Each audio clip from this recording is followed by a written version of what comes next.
Howdy. Howdy ho. That was interesting. As it as the game started, um not the game, the stream started. It nowadays it takes a little time, like 45 seconds, to even allow me to join the YouTube with the OBS. After that, the delay is not that long. For example, let's see.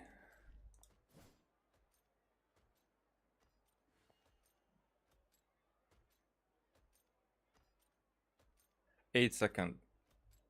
8 seconds is not that bad. I can live with that. So 8 second delay still, but it was like 15 seconds that I had to wait that there was the thumbnail, and it was also trying to connect with me after the connection should have been established, and then it was strange. We're not gonna mess around a lot, I think. I mean, this is just halfway. Let's use it anyway. The story will take care of the rest anyway. It's much quicker to deal with all this stuff. We might as well enjoy some pleasant conversation while we wait. Alright, so finishing the dailies, it's much quicker now, and I really appreciate this system. It takes off so much. However, the achievements regarding the dailies that can be in like hidden achievements, and some are apparent. Well, okay, so that's too random, way too random. Like I'm still having trouble with getting the Inazuma quest finished the way, so that those Gastro guys would go to Sumeru, and then in Sumeru there will be some story, or maybe I met them there, and in Sumeru I couldn't finish with them. I think, and those quests were just not coming, and even if they were coming,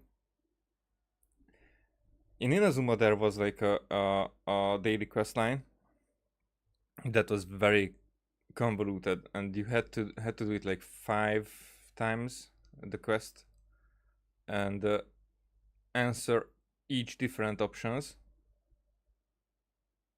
so that you would be able to do a finishing quest that would maybe that was the fifth. You'll be able to do a finishing quest that you have to finish a certain way, so you would achieve the reward. I mean the achievement.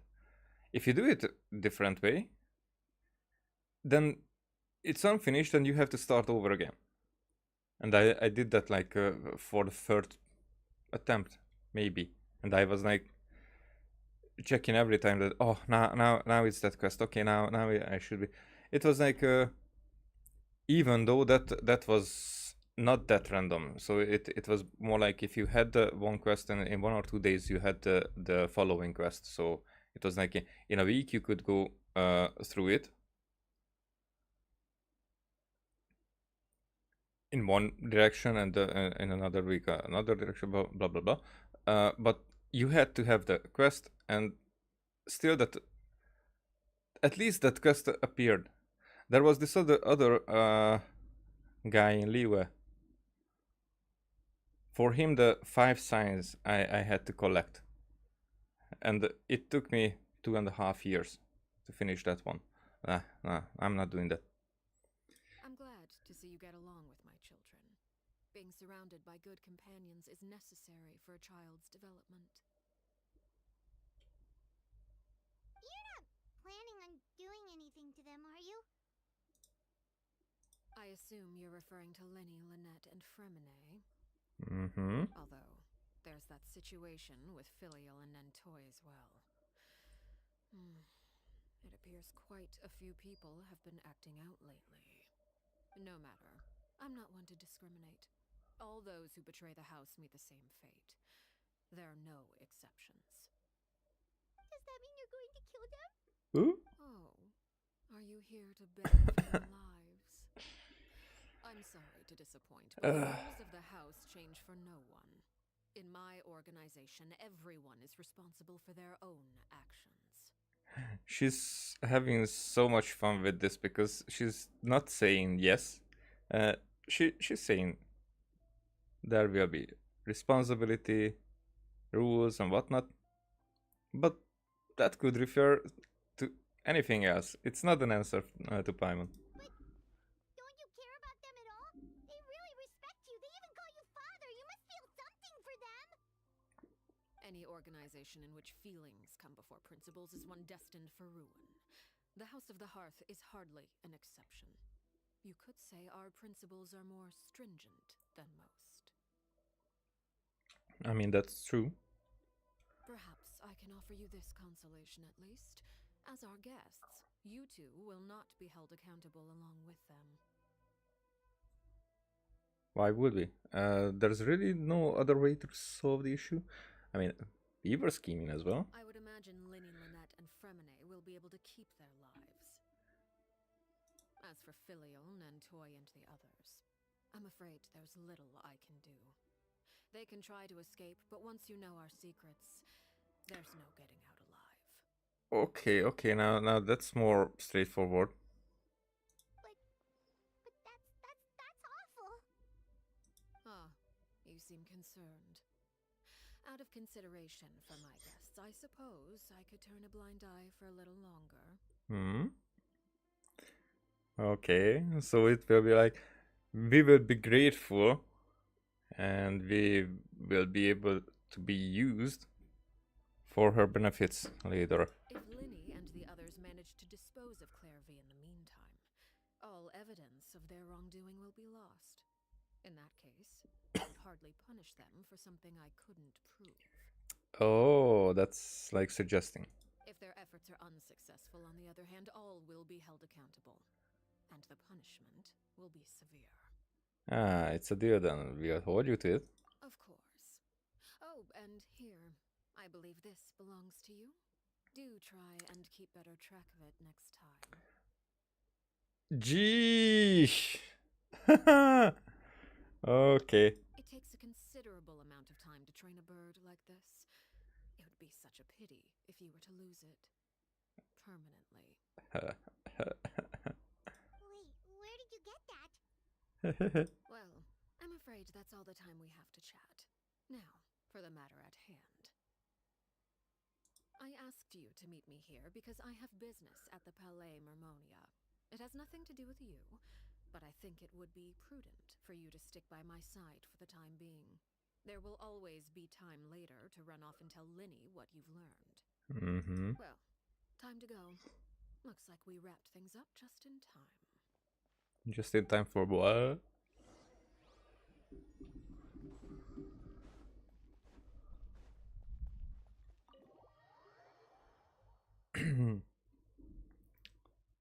I like the way she talks, like these double meanings. Sometimes I mean, she had to know in advance that she will turn the conversation the way that she's not really taking their lives. She's turning away for a little.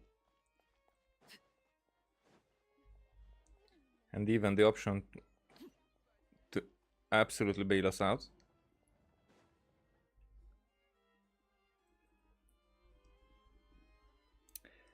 Hey there,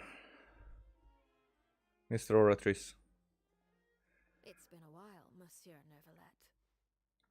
I must say, I wasn't expecting my meeting request to be approved quite so quickly. The Palais Mermonia operates with an efficiency worthy of admiration. Maybe you enjoy some priorities? It is only right that an esteemed diplomat such as yourself should be afforded the proper level of respect. That's one way to put it. Although, if I may speak plainly, I must confess that I did not anticipate we would have the occasion to meet again after presenting you with the Gnosis. Like, you have to mention it every time. I see you brought the traveler and Paimon with you as well. If I may inquire as to the purpose of your visit. I'll be departing Fontaine shortly. There is, however, an outstanding matter that I would like to see resolved before I go. Which It is? requires a rather lengthy explanation, I'm afraid. So I took the liberty of explaining everything in this proposal. Please review it at your leisure, Monsieur Neuvillette. Oh, we're going to be reading? I mean, later, when he allows us. He probably will show it us. Or talk about it. Oh, agreement.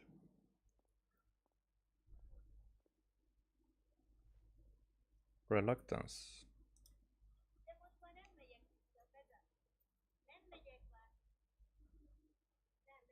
Alrighty. Maybe somebody's listening.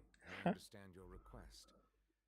However, at the risk of causing offense, I must admit that I fail to see why you would wish for such a thing. I heard you have a certain fondness for water tasting, Monsieur Neuvillette. So allow me to use water as an analogy. Maybe she wants a sample of the primordial water. A family is like a large body of water with countless rivers flowing in and out. Mm-hmm. As someone who watches over this system, I would hope that each river that flows from the source will eventually reach the ocean. Of course, objectively speaking, I know this is impossible. Most of the rivers will dry up along the way, disappearing into the ground and leaving nothing but a barren riverbed behind. Usually, that's not how most of the rivers. Some, probably. I mean, I wouldn't believe that most of the rivers behave that way, but actually, she is comparing family to like rivers and streams and whatnot. Usually, that's compared to a tree, more like, because the tree branches away, but the river is like flowing together. So it's more like with the tree, you get a lot of different purposes, and everybody living their lives. And with the river, everybody's purpose will merge into the same one. So I wouldn't go with the river analogy. Hey, AK. Yo, what up? Well, much better actually, like usually, but that some stuff happened. I was occupied with a few things, but one of my greatest achievements in the meantime is that I've lost about 17, 18 kilograms, and I'm still going. I want to go for 25 in the end, but it gets more and more difficult. Yeah, but that really shows, and I feel much better, like that, much more healthier as well. So yeah. Okay, so nothing but a barren river, but behind. But what is that part of the analogy? Like just traces and that's it? Not all rivers are destined to reach the ocean, but I would not see their existence rendered meaningless. I believe the water that flows within them is simply meant for a different destination, like a field in need of irrigation. Or perhaps the glass of a certain water-tasting enthusiast. Oh, that's actually I would be interested. Like, did you play Souls-like games? And the because I think if I would go with the Souls-like games, I would have to start with Dark Souls. It's just like here. Let's get into it into the depth of it. If you like it, then you can go with the others. If you don't, but I'm probably the one who would like it and like blame everything on the game for a little bit. That I'm not shit. The game is shit. But yeah. I'm kind of like, it's more like not even the fights that are keeping me a little bit, but it's more like that. I'm the kind of guy who likes to know the lore and look up everything that I could, and I know that the Dark Souls world is so vast in regards of that it takes a lot of time and a lot of looking after what you can find there. It's if you just go and you want to find it by yourself, then everything, it's not even worth it, because those are mostly necessaries for certain builds. But all necessary to know the entire lore, but the entire lore is more like, yeah, that's again way too vast and way too much up for interpretation. So yeah, that part, that elaborate word is what scares me, kind of. That I would be like addicted to it for a little, and I don't have that kind of time.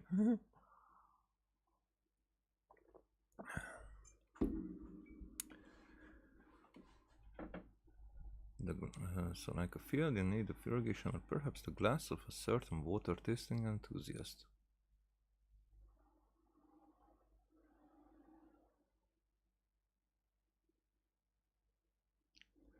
Okay, so that's a different level of mocking. I did not get the last line first. Did you get any of that, traveler? Yeah, kind of at the end. Your words paint an optimistic picture indeed. Allow me to remind you, however, few among us are willing to sip from a glass filled with tainted water. It may have been tainted at one point in time, but not to worry. I'll make sure it's strained of all impurities and returned to its cleanest form. Okay, what are you talking about actually? Kind of like a transaction. All achievements. Okay, so you got really into it. Then you did understand what I was talking about just now. I seem to recall there being a transactional aspect to your proposal. Perhaps you could expound on that?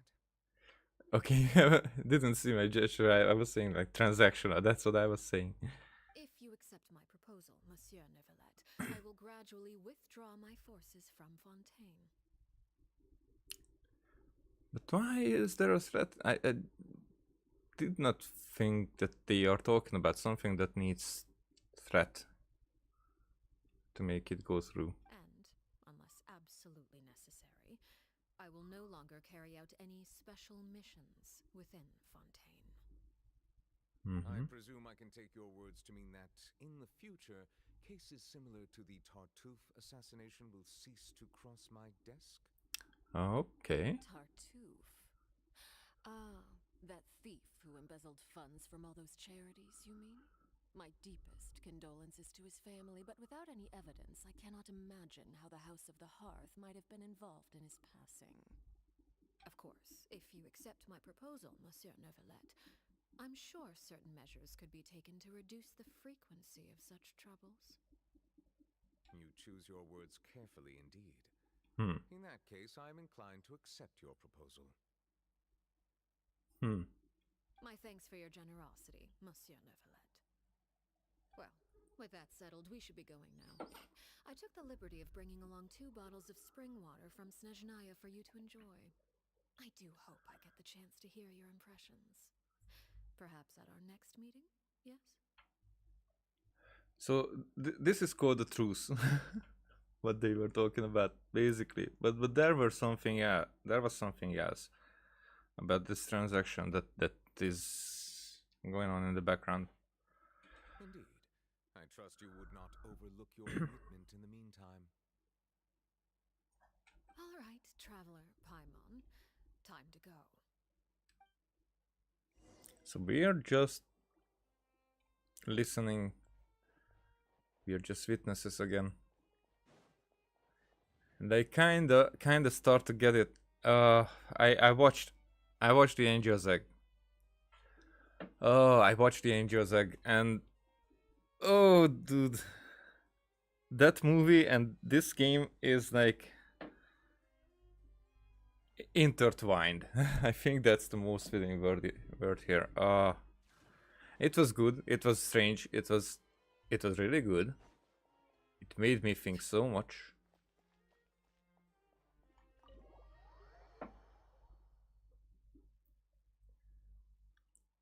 But I was like, I couldn't find any ways to watch it.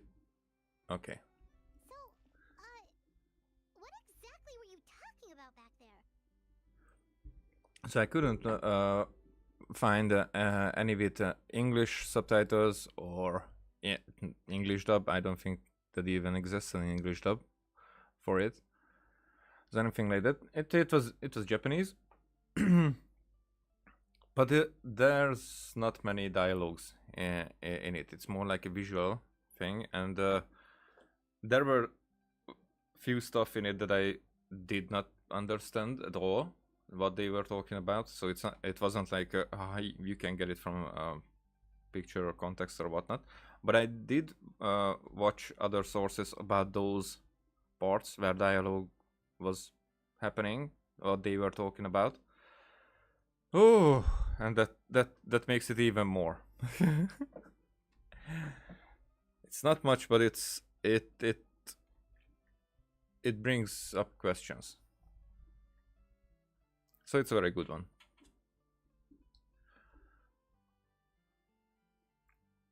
Paimon only heard you mention some rivers, a large body of water, and then some kind of irrigation scheme.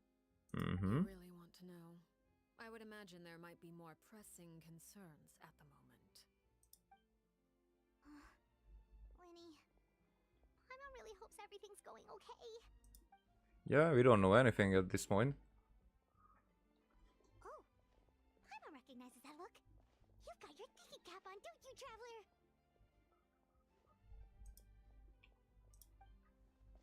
The knave may seem relaxed, but she didn't seem to be joking earlier when she said that those who betray the organization must pay it with their lives. I think she's serious about punishing those kids. I don't think that she will see it as betrayal, even if they would be caught. But if it was betrayal, then it would be it would be punished. However, I think she trusts them to be able to see the outcome of their actions and if it's worth it or not. And it's part of the way how she teaches them to do things. It's more like the decision making to be according to what the House of the Heart needs, even if they have to go against the rules to achieve it, but it would benefit, then she would allow it. So, but the loyalty stands there if the House of the Heart or their personal goals are more important. Maybe she allows them to find a way to do both, which can happen, and which probably will happen. Or maybe we don't even know that it's already that. How should we stop her? No, there's something else we should figure out first. While we were talking in front of the Palais Mormonia, she mentioned Clervy's name. Does that mean she knew where Clervy was this entire time? Maybe she even anticipated how Linny and the others were going to act?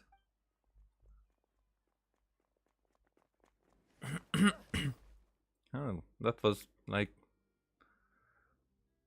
one tree on the meadow. Oh, shoot. Are you alright? I mean, I had bigger bumps. Oh, jeez. I'm so sorry. I was so focused on selling these papers, I wasn't looking where I was going. My bad, I also wasn't paying attention. Well, let me make it up to you at least. Here, take this paper. On the house. Nice scratch. It looks kind of familiar for some reason. Oh, you don't have to give us anything. Please, I want to.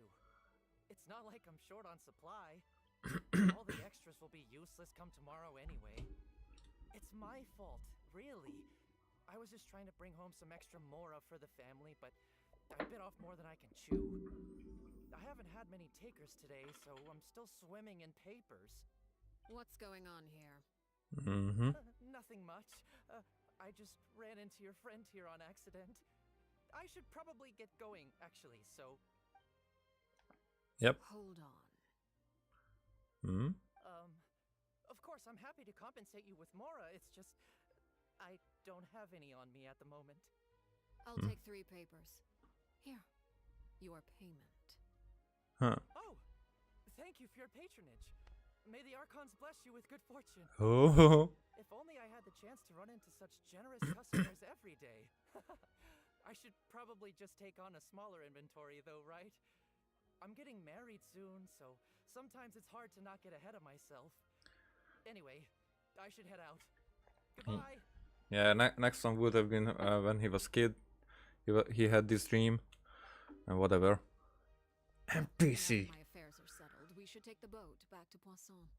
We've even acquired some light reading to enjoy along the way. Huh. So we're not going to talk? Actually, why don't we Eh. stick around for a little longer? Uh-huh. Why don't we do the talking? Instead, Paimon is so bad at it. But she at least tries. We're just letting everything happen. Like, with everything in this game. Paimon just realized how hungry she is. She can't head back to Poisson on an empty stomach. That's actually fitting. Looks like Paimon is trying to buy us more time. If we head back now, I doubt Linny and the others will have made any progress. What should we It do? appears you two are under the impression that delaying our return will somehow alter the situation in your favor. I'm sorry to ruin your fantasy, but your efforts are meaningless. Mm-hmm. It was the cutest way to say that. That being said, I could be persuaded to give Linny some extra time. I just have one condition. Mm-hmm. If you agree to my request, I'll even answer some of your questions. You're quite curious about Claire V, are you not? And my relationship to her. Mm-hmm. Wait, why are you being so generous all of a sudden? You're not gonna ask us to do something bad, are you? You overestimate yourself. You don't have the talent for bad things. Actually, that's true. Can you possibly... The most important consideration in a negotiation is that both sides receive something they want. Demands and threats only get you so far.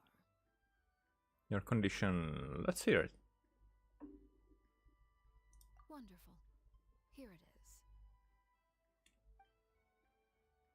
When Mm-hmm. the time comes, make the choice that you deem most appropriate in the situation, and lend your help to the House of the Hearth. Just as I was saying, Okay, a favor. sounds normal enough. But what do you mean, when the time comes? When is that supposed to be? That is for you to decide. Okay, so if that's the case that we can say no at some point and remain in debt to choose that another time we will have, but not this time, then it's all right. Then we have a deal. Follow me. Because otherwise I wouldn't agree to anything like this. Oh, that's a bit further away. Hey. Are we going to par? Or spar? Par?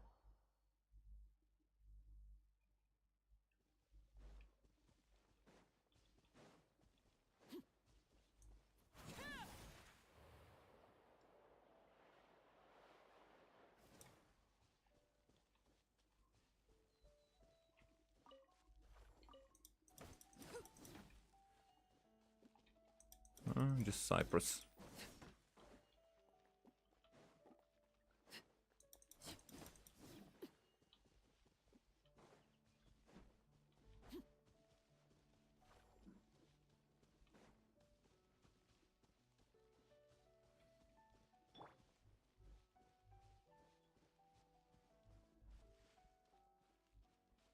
Violet grass is a plant that enjoys a moist environment and is best picked after it rains.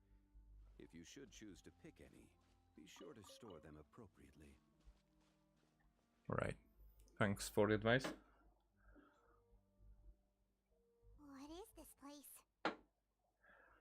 Somewhere long forgotten by Oh. everyone.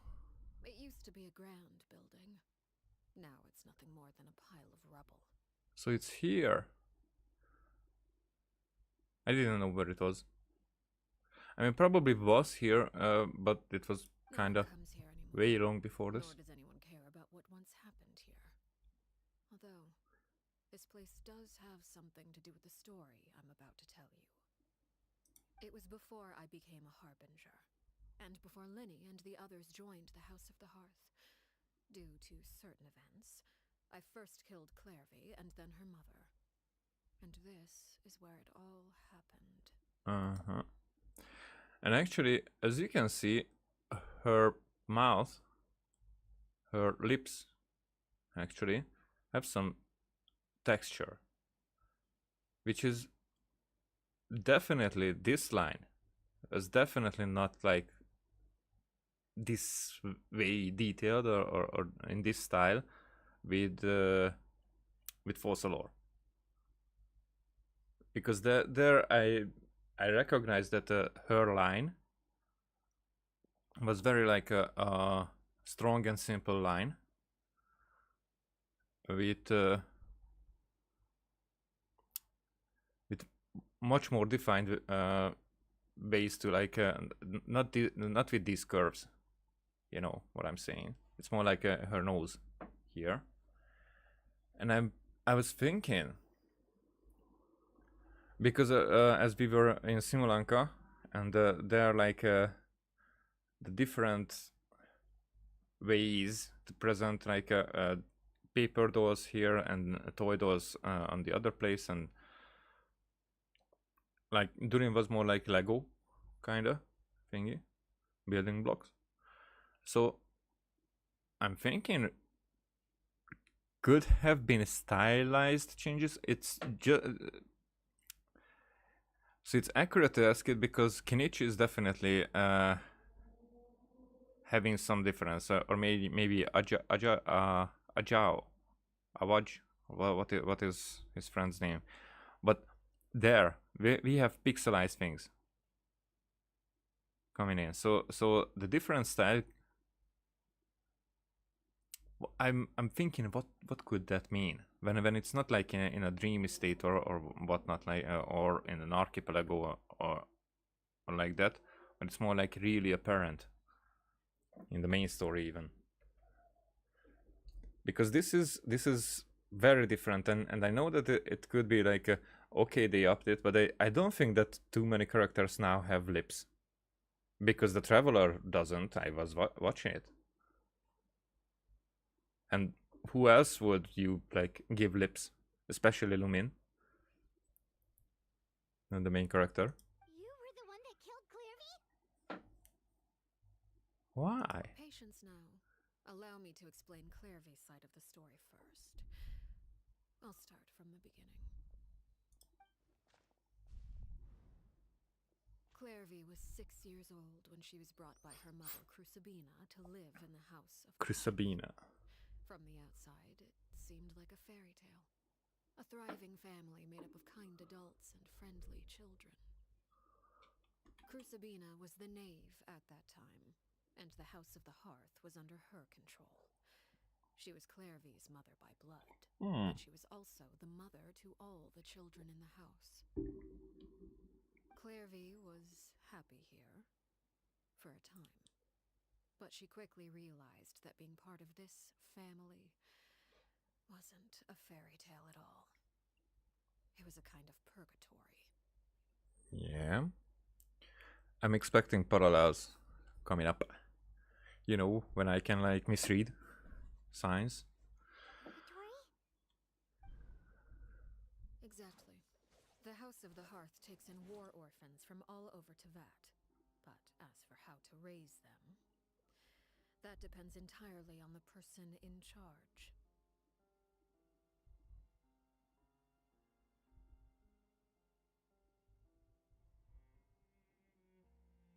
Crispina came up with a novel idea. She would teach the children to fight, force them to duel each other, and then crown as the king of the house the child who proved themselves most worthy of inheriting her title. Okay. So I see parallels already, and I think this is again repeating the same thing, but it's the way that it was in front of us all the time, and this makes absolutely sense, but it's still the same exact story, that she is like a celestial being. Tebat is here in this analogy, is like the universe or everything outside, and the House of the Heart itself is representing Tebat, where someone who is kinda outside or above everyone else in the House of the Heart is like she would teach. So she came up with this novel idea. She would teach the children, because the children would be orphans, who would be hunted, who would escape. Now Tevat is, the ark. It means the ark. I mean, in translation, I don't even know it's in Hebrew. Whatever, it means the ark. I'm not that kind of theory maker who remembers those details. And as I was talking about the Angel's Egg, the ark is present in that movie as well. So here for the orphans, the House of the Heart is like an ark where they could survive. But to be able to survive in very hard conditions, she, the Celestial one, who like created this organization, this ark, for them to fight each other, duel each other, and then crown as the king of the house the child who proved themselves most worthy of inheriting her title. Now, if there would be like 7 kings in a much bigger House of the Heart, like as in like a planet, there could be 7 kings who would be able to like watch over the children. So it's like just building the hierarchy there. Patriarchy. We know it works that way. It's come up with a better, not come up with something else. Come up with a better. That's what I'm saying. So here at this point, this is parallel to everything. And also, like here, there was the so interesting. There was the knave. If like maybe let's think of her as the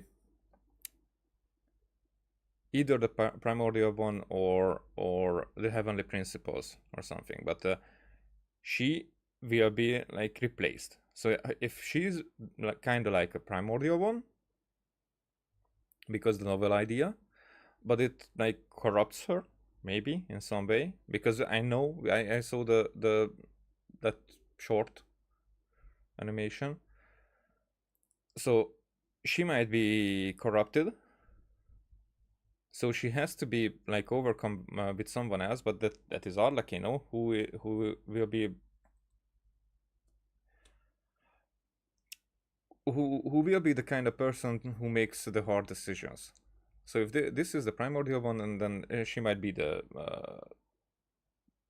heavenly principles.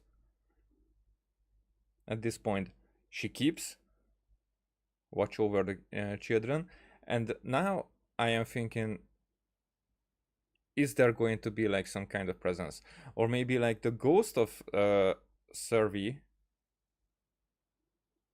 I'm interested in her role in all this. Ghost of Servi is around, making her remember probably the original purpose, or like warn her. but very interesting that way, that already we have this parallel, and then I am convinced that this is not by coincidence, that this is at this point.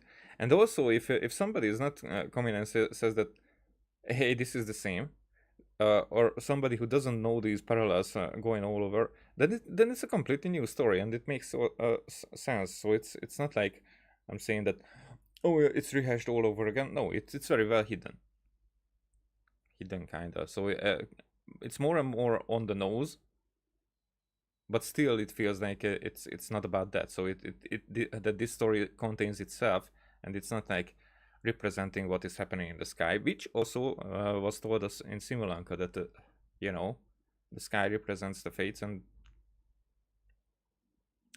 we live by the stars, basically. It's difficult to estimate the number of children who died or were maimed in the process.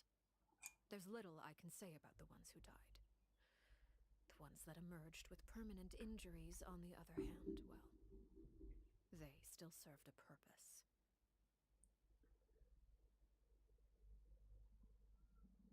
The ones that emerge with permanent injuries?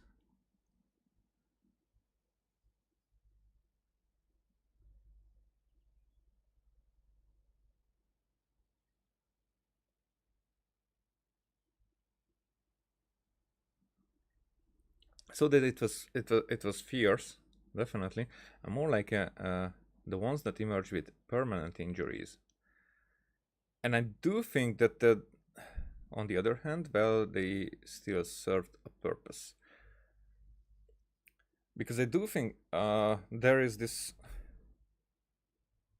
mural at the end of every domain, artifact domain and whatnot, and that mural, I'm starting to think that very much, I do think that Paimon is the one dreaming all this. She has to be, and she's probably the primordial one because of that. The thing is that on that mural, the thing that is on the emblem that is on the chest of Paimon is kind of in the middle of the mural. The mural is like mirrored, so I'm not talking about the middle between the two murals, but the middle of just one mural. Kind of in the middle, there is the same symbol, but it's broken in a circle, and that circle is protected by branches, like a tree. And I think there is kind of like this entity, like an angel, that allows these branches to come there, and there are these 6 eye-like figures next to it, and those eye-like figures are coming in symbol in Natlan, in like a boss fight, and those are like the buttons actually on Arlecchino's clothing. So I'm curious that that 6 of them, that matters a lot, and I think that those 6, I was thinking about the sinners, and together with Dane Steve, as they were 6 at that point, the 6 pygmies basically, but I'm not sure at this point, because the connection there that I would be able to bring is that if Arlecchino is one of the 6 pygmies, which can happen. But I think that the sinners are not aware. Maybe not all of them are aware what was happening or what their destiny is. They are here in the new cycle. They have powers. Probably they don't have visions, or they don't need visions. So I'm very curious about that, because Brian Daughter doesn't seem to be evil, and maybe that's how they will try to awaken their evil personality, to show them the book, as they would realize their real story instead of what they remember, because it was rewritten somehow in the trees, because that would mean that, because that six eyes are outside of the branches. So the branch, I mean the line of the branches, like as if barrier keeps them outside. And also those branches are like presented by the heavenly principles. Now, if that's the heavenly principles, because I think it is, or Istaroth could be the same, because it kind of connects to as if she's like flying there. But whatever, I think maybe as we will fight the heavenly principles, we will break that protection, and there will be like a bit bigger problem present, because maybe the sinners would be able to attack the primordial one that way. And even though that barrier was not good for like an intro to the game, but it was necessary for the survival of the vet, or the primordial one. That could be, and I really think that it's going to be something similar. It's like, it would make sense. And also I think that the traveler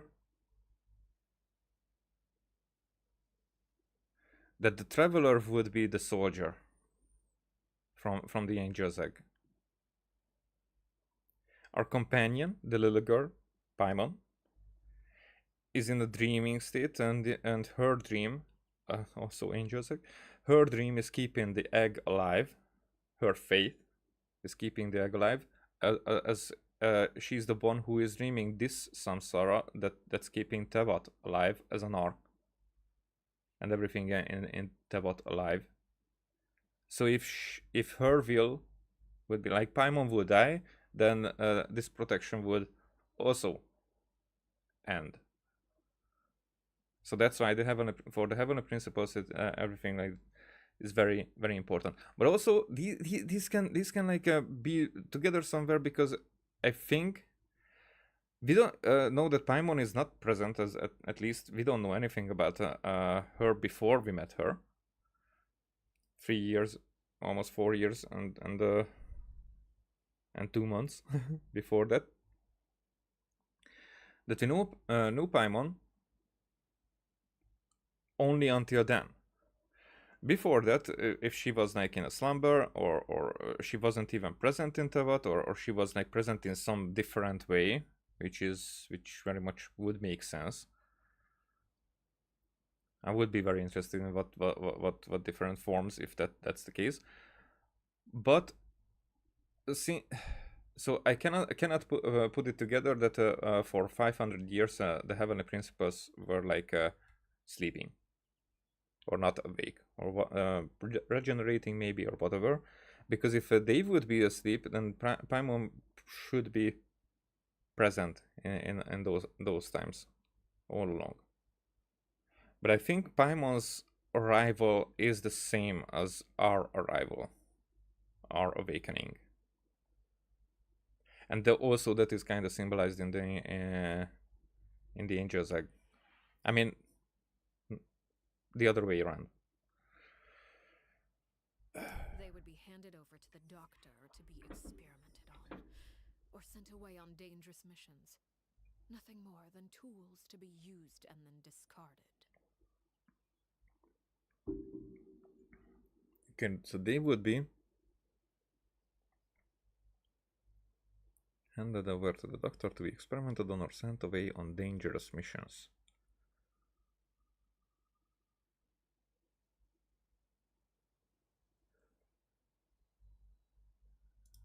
What was the previous sentence exactly?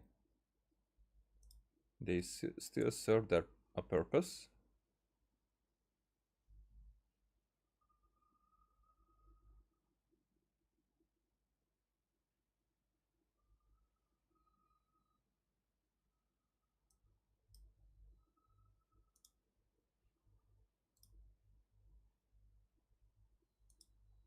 They still serve the purpose.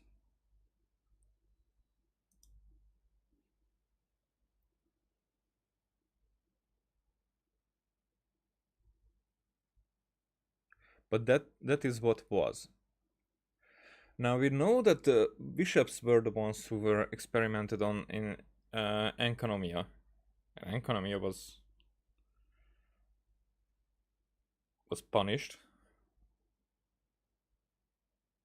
But what does the doctor has to do with any of that?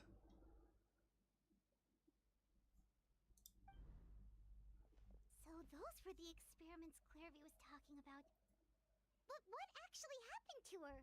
You said that Clairvy was Crucibina's daughter, so if Clairvy tried to convince her to stop what she was doing, Crucibina probably would have listened, right?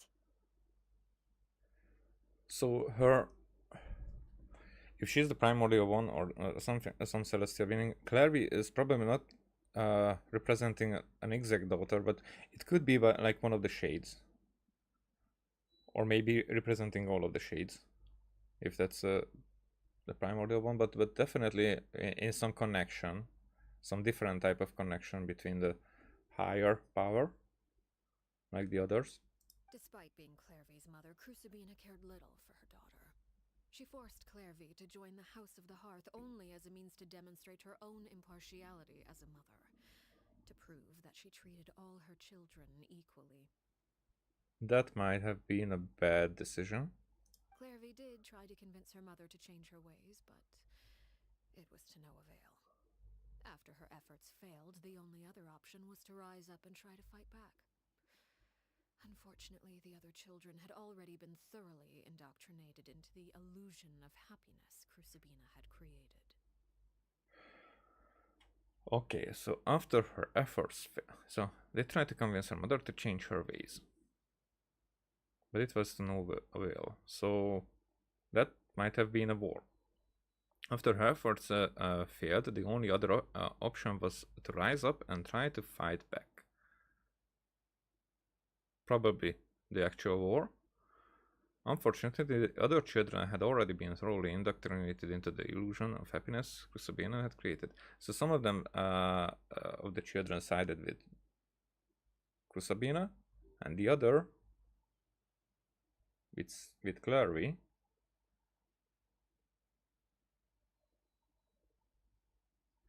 But the illusion of happiness is what is grabbing me here, because right now in Tevat it's kinda so everything is crumbling, but you look at it, it's like it's a happy place. But everything is breaking up, starting to break up, or was broke up. So these are the eye symbols. It's more apparent on her buttons. Of course, there was one exception. Someone Clairvy's age who knew the truth about the House of the Hearth. Her name was Peruere. Peri? Wait, the friend that Clairvy mentioned? Friend, huh? I suppose we can call her that for now. Clairvy was a cheerful and passionate person with a tenacious spirit. Peruere, on the other hand, was rather cold-blooded. Her cold-blooded nature allowed her to see through Crucibina's facade. Yet, it was also this cold-bloodedness that prevented her from acting against it. At least at first. While Clairvy longed for freedom, Peruere was convinced that, amid all the fighting and violence, she would make it until the end. And this is kinda... This makes me think of Mokoto and Motoko. And A. You know, the Electro Archon. Scales. It wasn't... this duality wasn't that much presented there.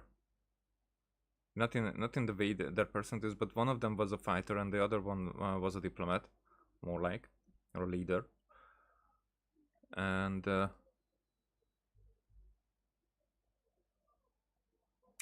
so the fighter did not care much about what has to be done. She was about, okay, let's get it done.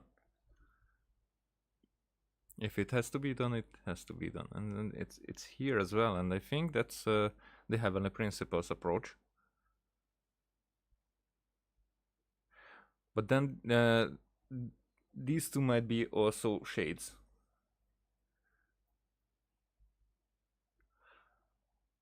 Or maybe the moons. One of them is not in the sky anymore, one of them is killed.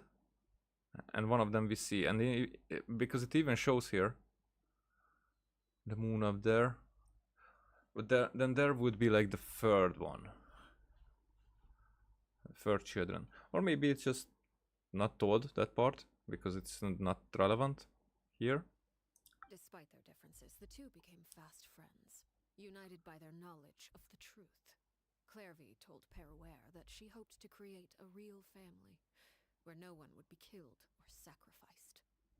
There may have been a certain naivete to her ideas, but Clairvy proved her determination many times over. She tried countless times to run away, ask for help, or expose the truth. But her efforts only earned her beating after beating. The only thing that kept her going was her strength of will. Run away, ask for help, expose the truth.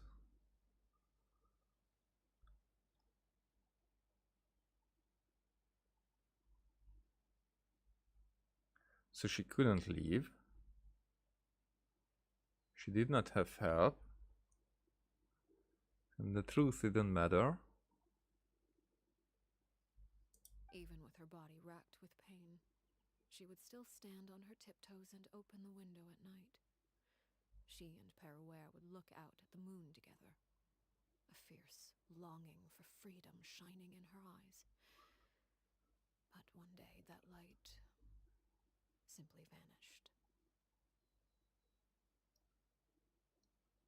And that would be also something fitting for Istaros. Fierce longing for freedom. But, you know, everybody longs, so that's way to vague connection. Her hopelessness resulted from a culmination of things. 10 years had passed. 10 years worth of failure after failure.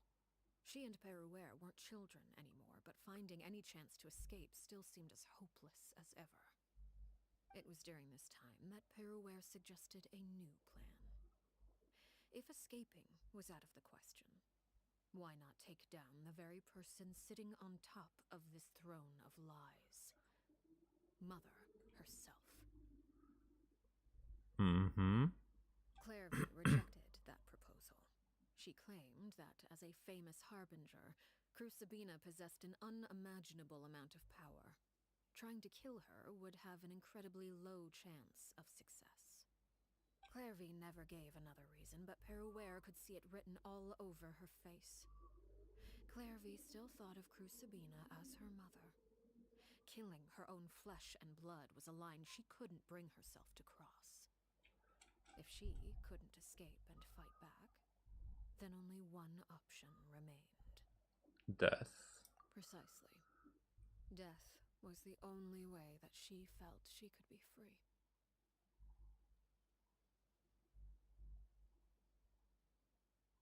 Okay. I'm going to remember this one. Maybe it's not important, that that was the only way that she felt she could be free. Because that could mean other things here. It happened during a duel. When she arrived at the dueling ring that day, her partner turned out to be none other than Perouere. The very person that had stood by her side all those years. It was a fierce battle. But ultimately, Clairvy decided to let Perouere end her life. From that moment on, Perouere's journey was one written in flames. When the rain finally came and washed it all away, there she stood, the sole victor in Mother's endless game of slaughter. A trail of corpses strewn across her path to success. The thing is that, you know, abusive, powerful mother, okay, but it's more like here we are talking about an organization as well, so it's just it's kind of like trying to put her in a stepmother situation, but still having the blood thing in it, so it would hit harder. But it's presented very mildly, and it's not regarding the story as here, because it's more like it misses some obvious manipulating and whatnot that should have happened here, so that they would fight with each other to the death, and that would be, I would be very interested in that part, because that could be an entire quest line over there. I think it sounds.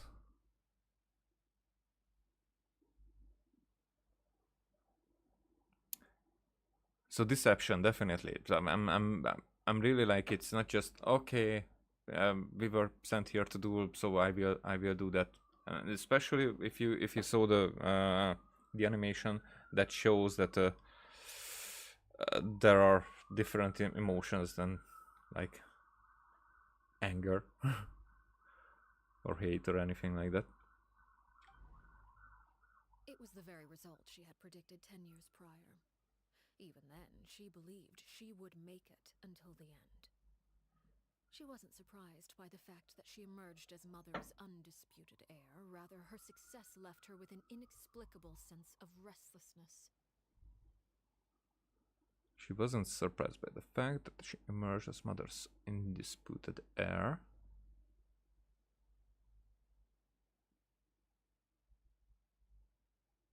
Rather, her success left her with an inexplicable sense of restlessness.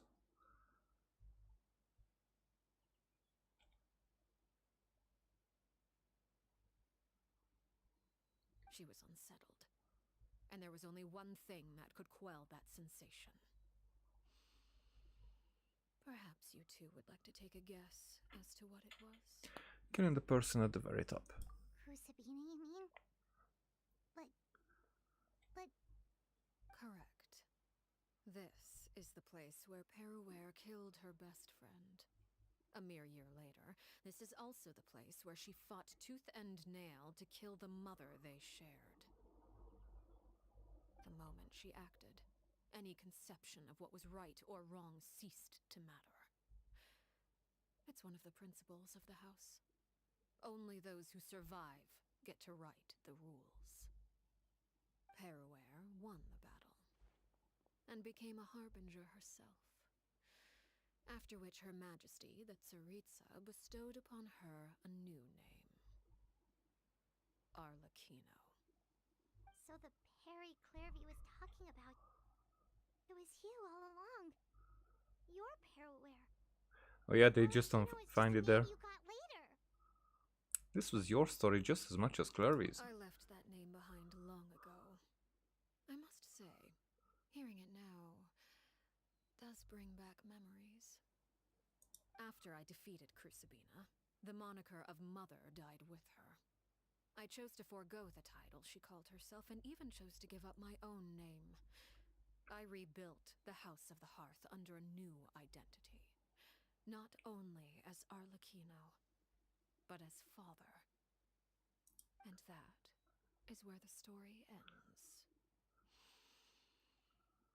Any more questions? Okay, so the Clairvy we met though. Who is she exactly? Yeah. Based on what you just told us, Clairvy wasn't a little kid when she was killed. So the Clairvy we met... Was she really a spirit at all? I suppose you could call her an illusion born of flame. Her existence is like ashes to a fire. Something left over in the wake of blaze and ruin.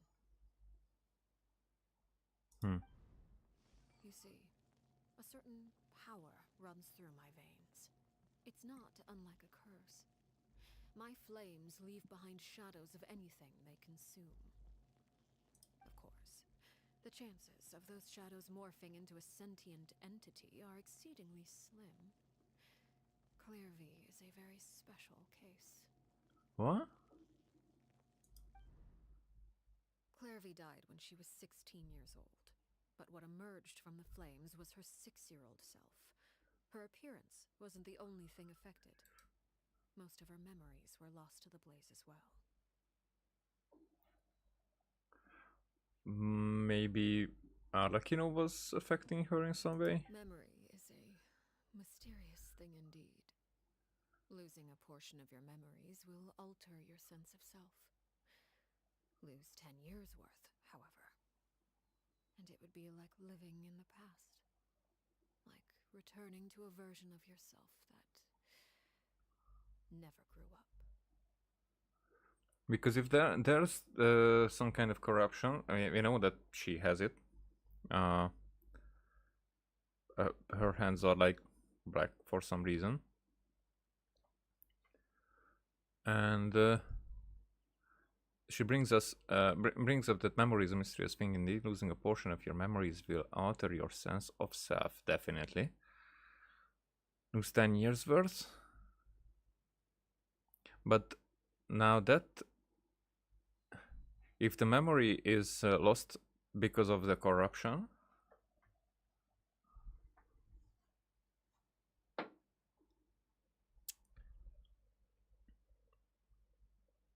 then it could be that the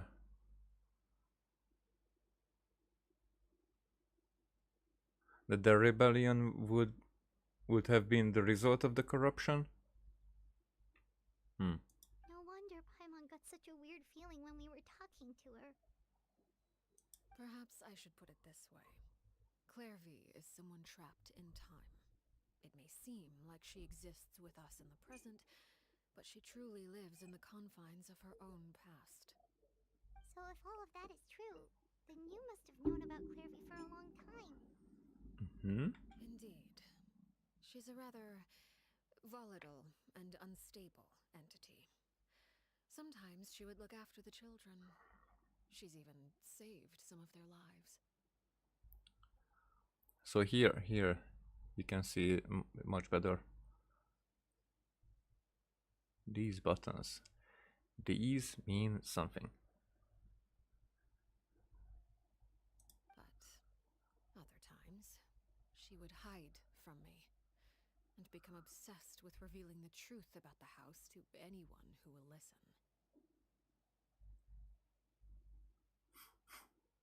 Shadows don't have the capacity to learn or grow. Any new information they encounter is quickly forgotten over time. Your attempts to expose Clairvy to sunlight. They failed, yes? The reason is actually quite simple. In Clairvy's mind, the house is impossible to escape. And it is this very perception that traps her there. Okay, we'll get back to this one. What you said before, that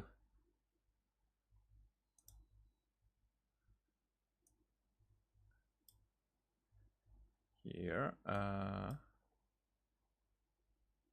the shadows don't have the capacity to learn to grow. Now, shadow here is abyssal things, definitely. Abyssal spiral, so in Angelzek, and the shadows there were also having meaning. And so any new information they encounter is quickly forgotten over time. So it's kind of like the erosion that Zhongli was talking about.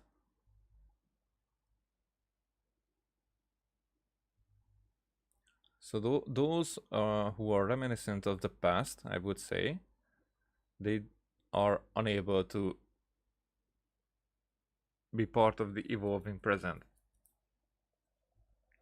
Kind of how I would translate this sentence, but it's more like just a quick wink for them, because otherwise why would they even mention it or point out the shadows like that?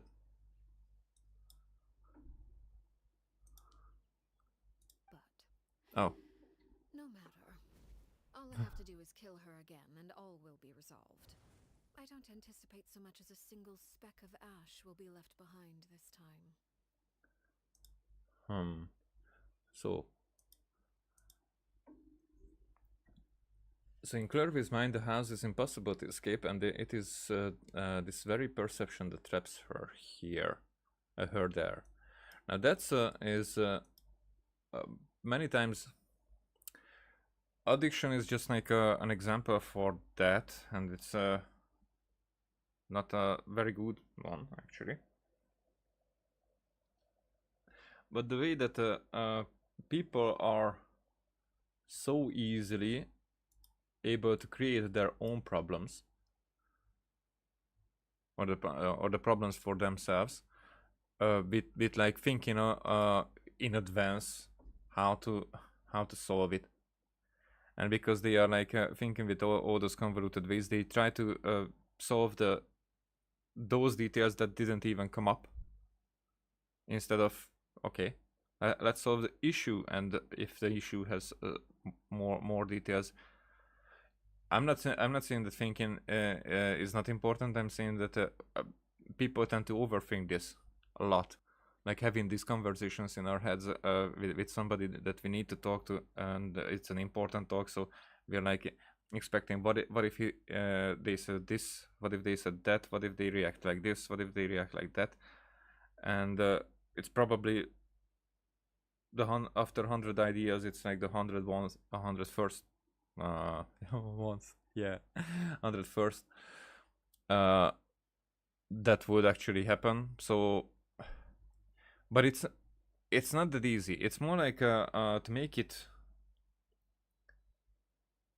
like we know about it. Then it's easier when it happens that okay, let's just stop this, and like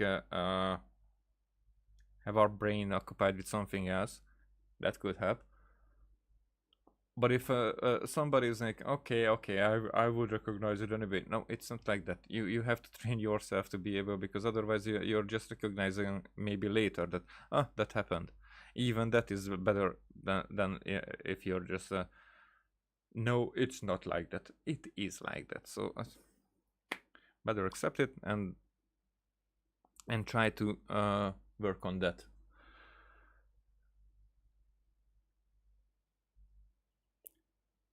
You will have less problems. Like, okay, there is a friend of mine. He worries a lot about a lot of things that will just happen, and he's just always like planning how it will go down and what could go wrong.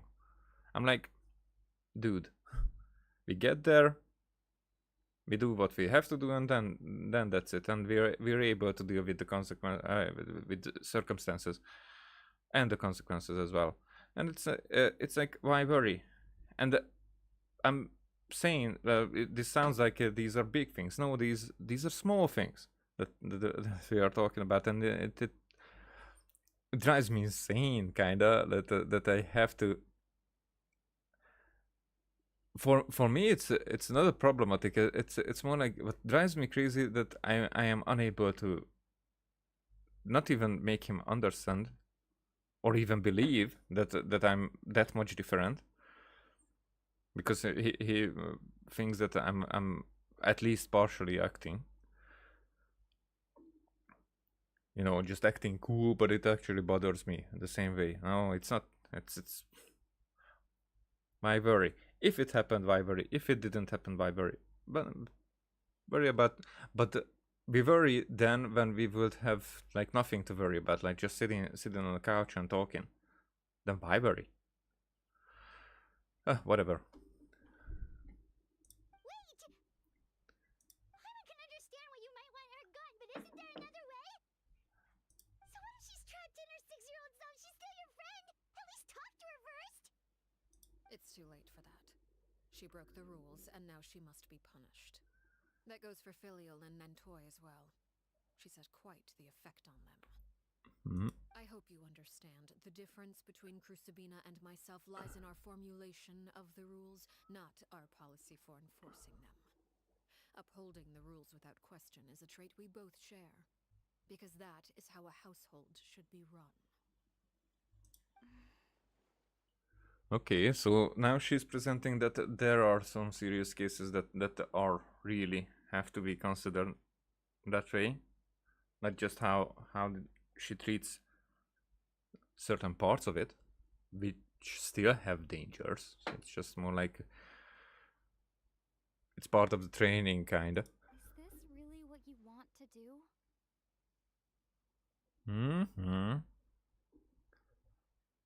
Now this is and the question. Such a simple question, is it not? It's presented. I can see why this is the one that was voice acted. It's such, and I'm smiling. Such a freaking simple question. It's so many things in there. It asks what you want to do. It asks if you question what you're doing at all, if you dare to question.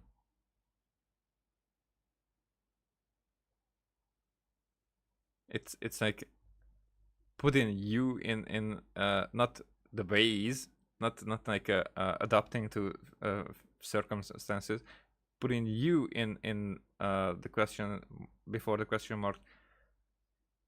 That what, and after the question mark with an exclamation mark. So it's a, what is your part in it, other than just playing someone something that someone else asked you to. Haha. It's deep, and it's presented that you will just miss it. But I'm pretty sure Arlecchino doesn't miss it. Let's see. Whatever could you mean? Okay, yet I think she's missing it. Don't you want to say a proper goodbye at least? Huh?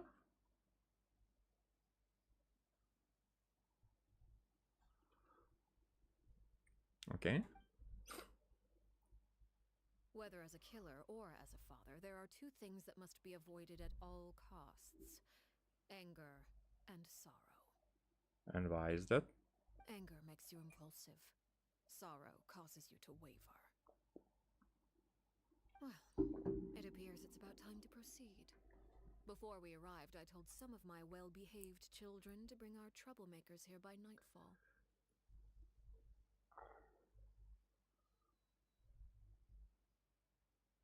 Okay. I do believe I've kept my end of the deal. I gave your friends quite a bit more time. As for what happens now, we'll just have to wait and see. Yeah, I'm curious now.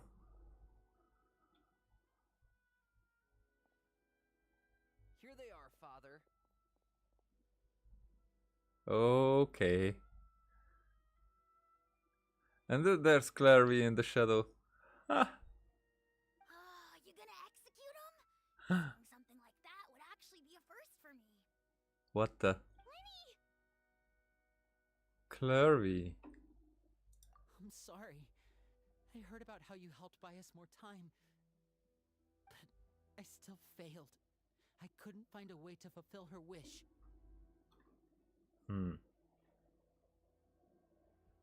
Maybe this will be it.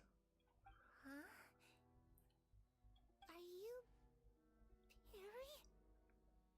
Perry? Indeed, it's been a while, Clairvy. Perry! Shh, stay right there. I'm sorry to postpone our reunion, but first I believe certain scores need settling. Huh. Which is? Father, let me explain.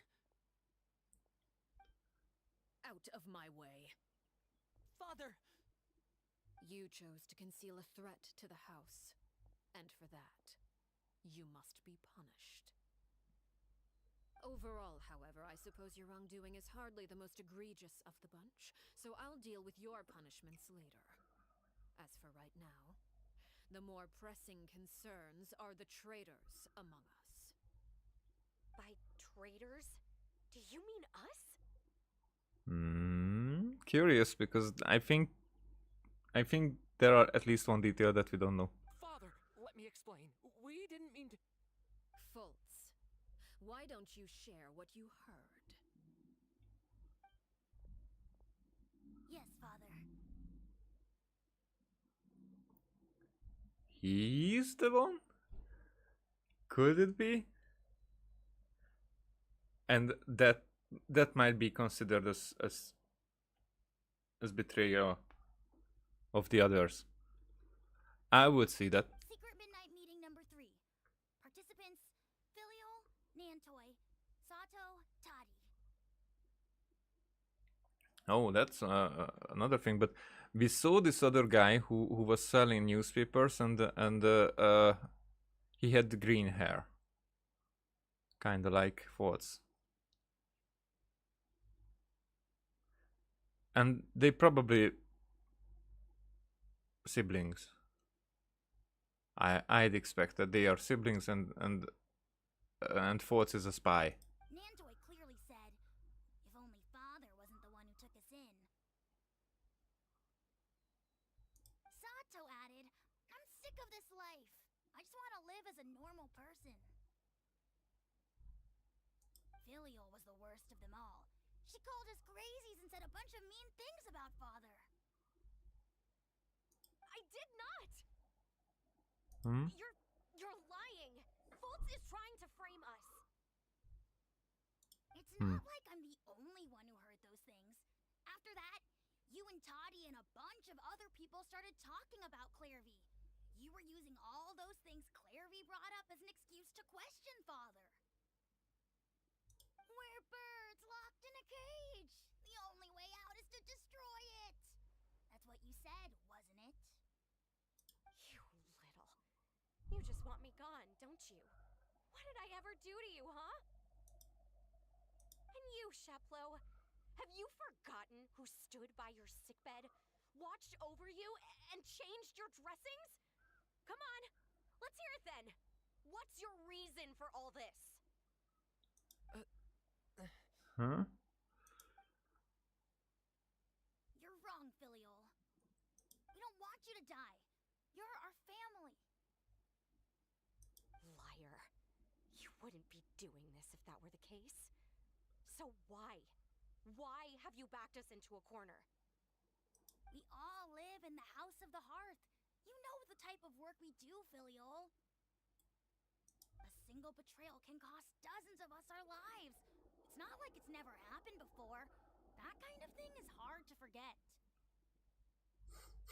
That's why the House of the Hearth cannot tolerate any form of betrayal. Ever since we came to Poisson, you've had 7 secret meetings. A lot of the things you talked about really crossed the line. You've been spying on us for half a month? Wait a second. Now that I think about it, the move to Poisson was just a way to make it easier to spy on us, wasn't it? Because we were all in one place. You've had this planned all along. Filial, Nantoi, I'm sorry. I owe you both my life. I owe Clairvy too. If it weren't for all your help after I got poisoned, I wouldn't be standing here today. If this were any other situation, I would do anything to repay that kindness, even if it cost me my life. But rules are rules. I'm sorry. My hands are tied. Why? Why? That's enough, Filial. We made a mistake, and we should own up to it. We broke the rules, plain and simple. And now we have to face the consequences. Okay. I'm sorry, Sheplo. Fultz. I'm sorry, Father.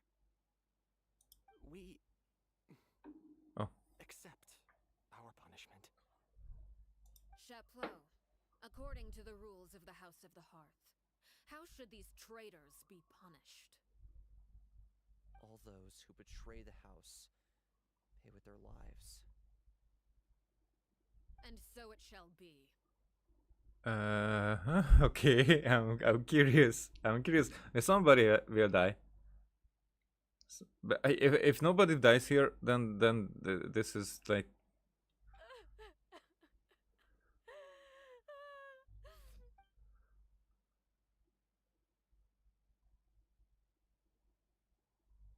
Okay. Father, please wait! Okay. Something you want to say, Linny? Please reconsider, Father. What Filial and the others did, does it really count as betrayal? We all come from broken families. From the very first day we joined the House of the Hearth, we wanted nothing more than to make it a real home. Okay. Maybe she was interested if they are seeing this side of the story. But the truth is, none of us know what a real home should look like. I'm not saying I have all the answers. All I know is this. Killing Filial and the others may uphold the rules, but doing so will only bring us further away from being a real family than we've ever been. That's true. So please, Father, please reconsider. I agree with Linny. Mm-hmm. Father, please. Linny, you... Mm-hmm. I also agree with Linny. Mm-hmm. An order once given cannot be rescinded. However, Really? given the extent of your determination, I suppose we shall have to go about this a different way. Draw your weapons and face me. I mean, hey, hello. It's more like the second part of the first Arlecchino quest. It's how would I say it otherwise? I did not finish last stream, so I'm doing the second half of it. It's just that's it. Our weapons? Father, are you referring to a duel? I think so. Precisely. The rules of the house will not be altered. Traitors must Yep. be punished. However, resolving disputes with a duel is also one of our rules, one that also applies to me. Demonstrate a sufficient showing of strength, and I shall offer a concession. Wait. Beat Father in a duel? No, don't feel, because that's how it could be interpreted. I think it's more like just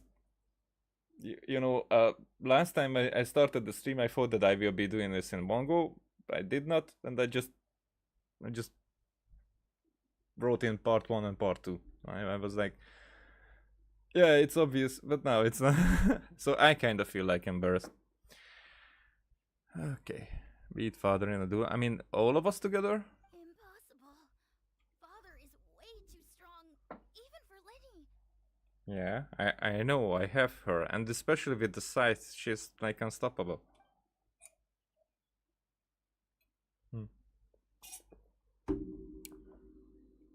Okay.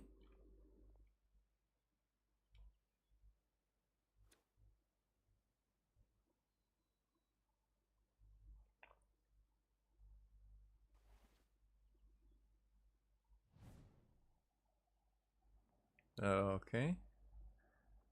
Did you hear that, Traveler?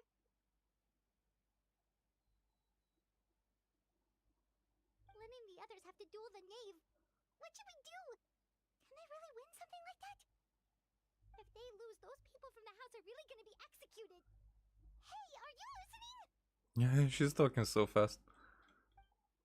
Is executing them really what she wants? Probably not. Don't you want to say a proper goodbye at least? Anger makes you impulsive. Sorrow causes you to waver. Back then, she never actually answered my question. But that makes the answer pretty obvious, doesn't it? Looking at that expression on her face, she seems really serious about this. Guess that means there's no chance she's throwing the duel on purpose, huh? Now I have like 30 something pulls, I think, and my pity is also at 30 something, but at least guaranteed is the next one. So I will definitely have enough for Kinich if I want to go for Kinich, but I don't know it yet.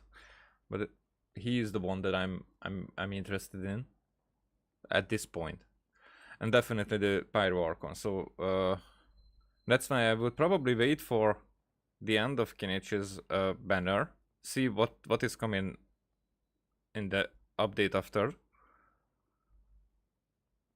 If I want something else instead of Kinich, because if not, then Kinich, and then the next one will probably be the Pyro Archon. I'm alright with everything, and also like I'm having the pretty cool characters from Fontaine.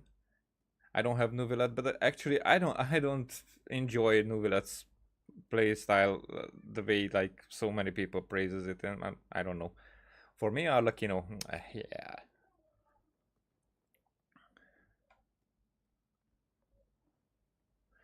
I have Kazuha, but C1 is good there. Zhongli is... I mean, he's okay. I mean, he's necessary, I think, for the game. It's just that, yeah, C0, he's okay. Mabuika, I will definitely go for. I don't know, but I don't know anything about Capitano yet. I'm interested because the usually the Harbingers, I mean, we had to, but the Harbingers are like, I mean, free basically with the Wanderer, but they are on the more on the interesting side of the playstyle. The blend ones I don't go with anymore. It's kinda doesn't make sense. It's not fun anymore. I get why. Arlecchino is awesome. There's no way the knave will lose on purpose, although. When guests are around, families are often on their best behavior. And any disputes are less likely to escalate. Uh-huh. But this is escalating. When the time comes, make the choice that you deem most appropriate in the situation, and lend your help to the House of the Hearth. We are definitely going to have them, of course. That's... Wrong, traveler! Hey, where are you going? Oh, yeah, and this is the symbol that I was talking about. Traveler? I like to see for myself what the fourth of the Fatui Harbingers can do. You're asking to join the duel against the knave? Yeah. If it's okay. I'll allow it. We do have a ready-made dueling ring at our disposal, after all. Okay. All I would advise is this. Keep a firm grasp on your weapon, and give it your all. Any less, and you may just lose your life. Okay, so are we going with the canon 4 characters here? Or I'm using my own...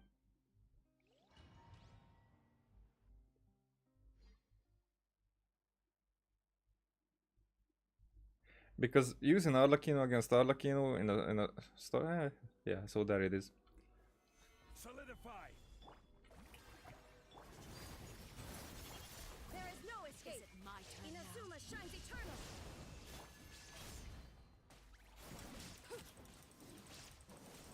And voila!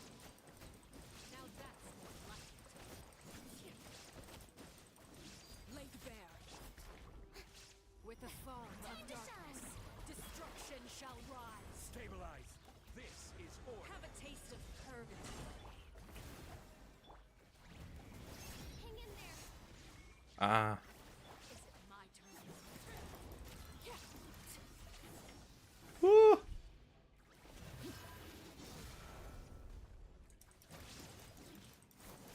Transfixed. I really have to draw my blade. Then not bad. Witness You've my proven to be a wrath. worthy opponent after all. Spare your energy. Oh, she left? Not yet. Woo! Watch out for father's movement! Oh, fuck. Who's next? Is it my turn? Not bad. You've Ah. proven to be a worthy proven to be a worthy opponent after. Ah. Story?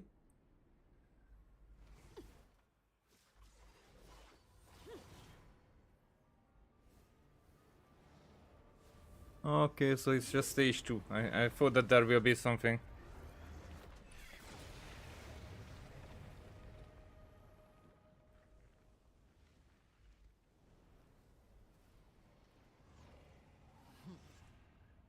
Hey! Now this is the more difficult part of the fight, so... Yeah. Watch out for father's movements. Oh yeah, I cannot heal her. Illusion shattered. What? Why didn't I get any... There you go. Inazuma shines eternal. Now's our chance. Over here.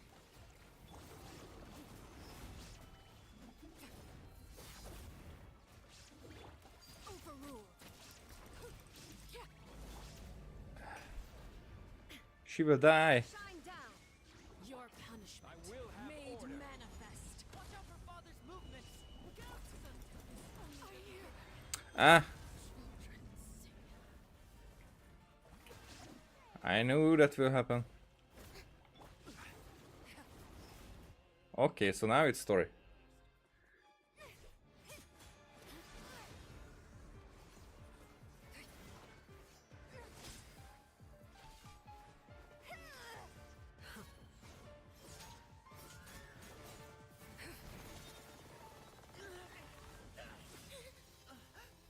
You should know better than to crowd in one place.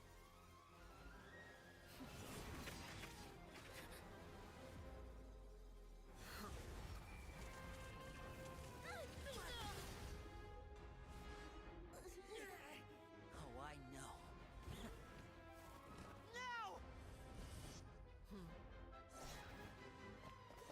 I'm sorry, father!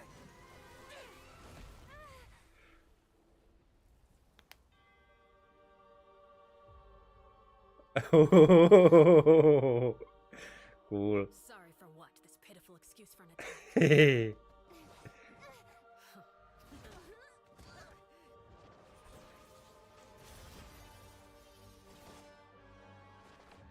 She's a Jedi. I mean, a Sith.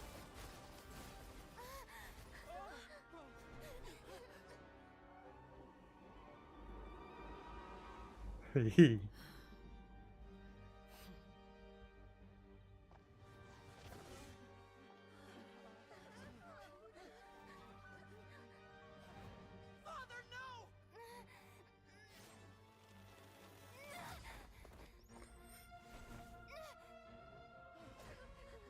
Made it out, did you? You're stronger than I expected.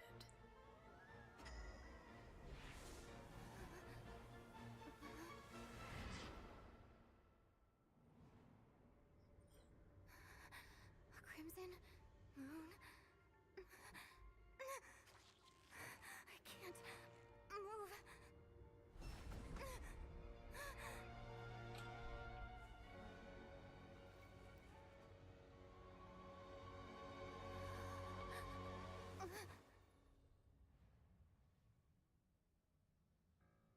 Still, not strong enough to beat me.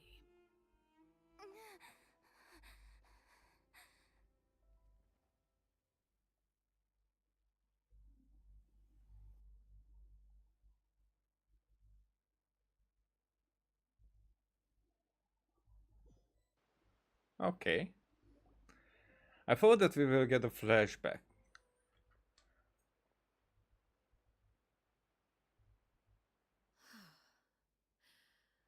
I believe we can end things here. It's not often that we get to enjoy the company of guests, after all. We wouldn't want things to get too out of hand.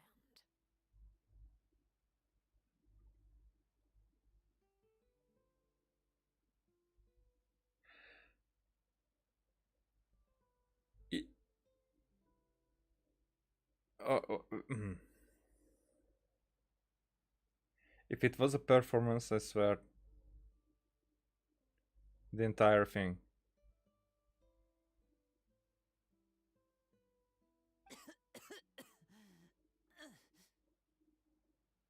Brother, are you alright? Linny. Given that I am the victor of this duel, as agreed, the punishment stands. No! I never thought things would end like this. However, everyone involved in the duel demonstrated a remarkable level of strength and determination. In light of this, I'm prepared to change the method of execution. Nobody will die. Elwar, the bottled flames I gave you for safekeeping. Do you still have them? Yes? I wasn't sure what they were for, but I've kept them super safe. I didn't lose a single one. Wonderful. Then, in just a moment, I'll have you administer them. Bottled flames? Indeed. They're the product of a secret experiment. Under certain special circumstances, flames can be extracted from my person and preserved. Huh. Once ingested, searing pain will spread across every inch of your body. No harm will come to you physically, but your memories will be burned away. Whoa. If you can withstand the pain. When you awake, you'll have forgotten everything you know about the House of the Hearth, and will be expelled from the organization. Apart from all that, this is actually a memory wiping thing that exists. And it's from coming from Arlecchino's body.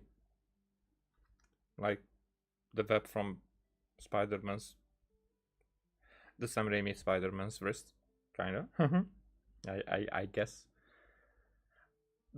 Or maybe she just farts flames. I don't know.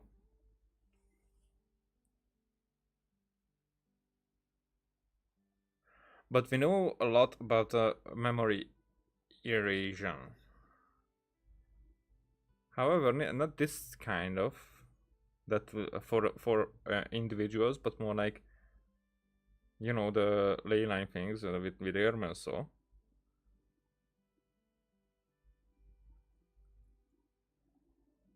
because this is not Airman Soul's way, it's a bit more abyssal of nature. In other words, administering this concoction will kill the version of you that grew up in the house, and give you a new identity.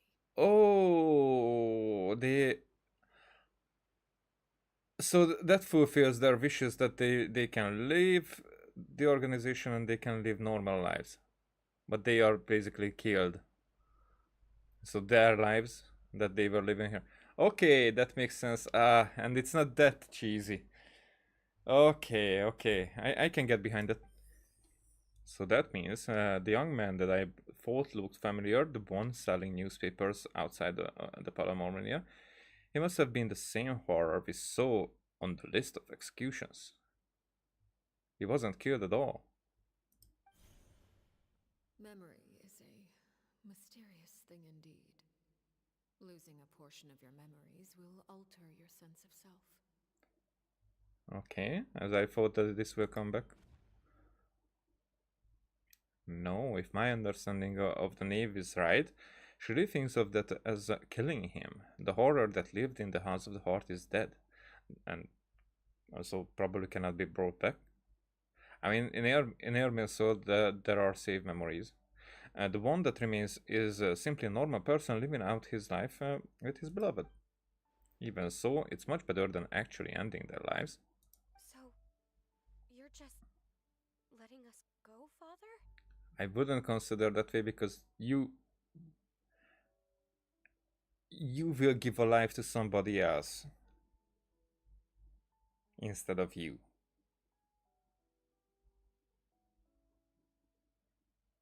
which is kinda in a very convoluted way, but also loaded with Furina. But you get what I'm saying. You misunderstand. Memories are extremely important. Once consumed by flame, the version of you standing before me will die, and our secrets will die with you. So no, I don't intend to just let you go, because the person who survives will be nothing but a stranger. Yeah. Even so,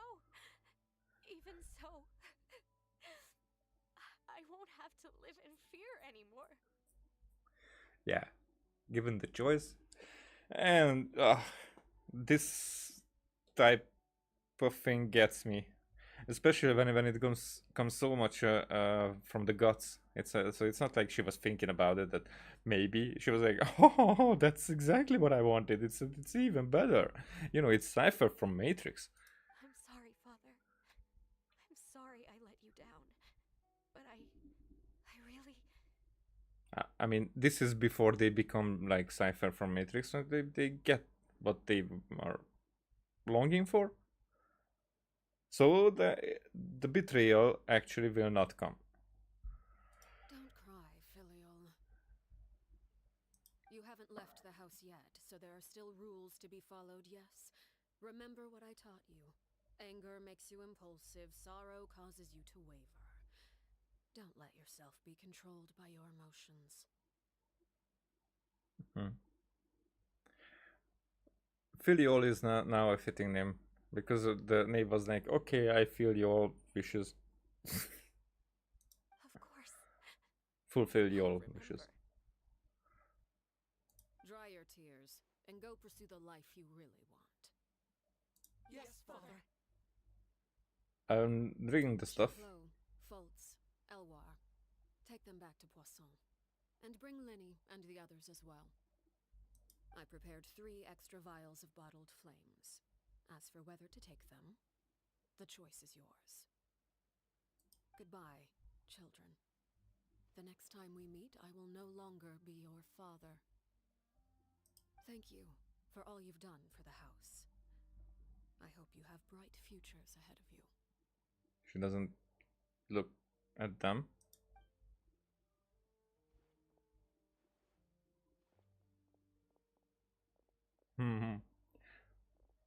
That hat really tells that he doesn't even dare to look at her. Let's go.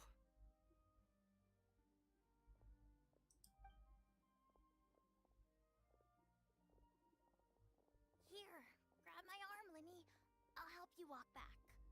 Thank you. And what about Clarby? This did not resolve her at all.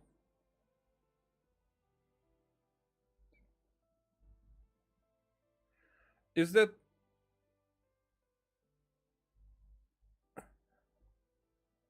Is that something that she caused then? With the memories?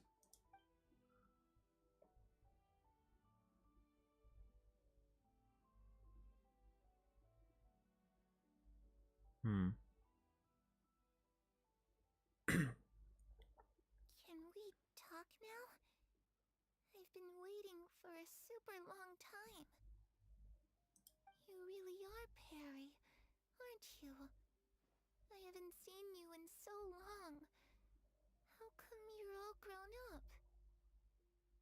Wait, did I somehow travel to the future on accident? Or am I dreaming? What a long dream! Neither. You died, Clairvy. That's what happened.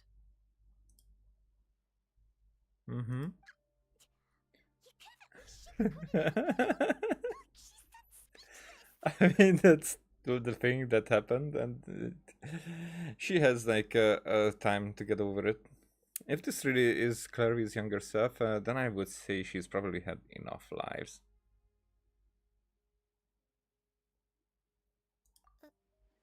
Oh. Okay then. Huh? That's it? You accepted it just like that? Yeah, life is not that everybody is so uptight about it. Okay, that doesn't make sense. If that's what Perry says happened, then I believe her. Perry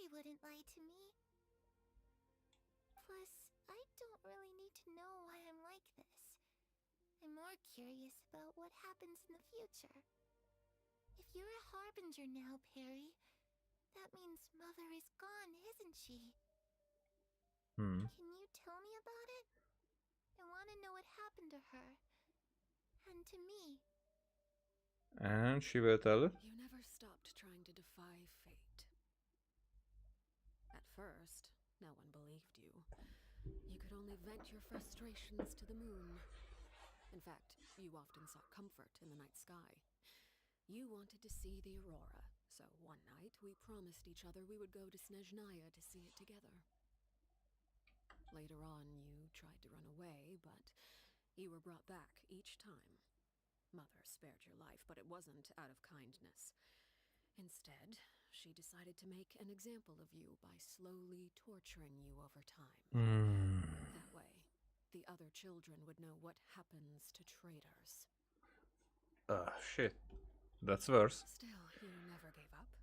Mother hoped that through ruthless duel after ruthless duel, she would be able to crown an ultimate victor among the children she raised. But you called on everyone to unite, to fight to a draw in order to reduce casualties. Your efforts may have only delayed the inevitable, but still. You gave them hope. You tried everything you could think of, but every attempt ended in failure. Still, you never turned your sword on Crucibina, and you never turned it on me. On that gloomy day, you told me, "For the last 16 years of my life, I've done everything I can to fight for freedom. But now, I realize that the only freedom I truly possess is the freedom to choose to die." Huh. I never imagined I would say something like that. I must have been feeling really worn down. But somehow, I still think I understand. According to Mother's plan, only one of us was going to make it until the end. And I always hoped that person would be you.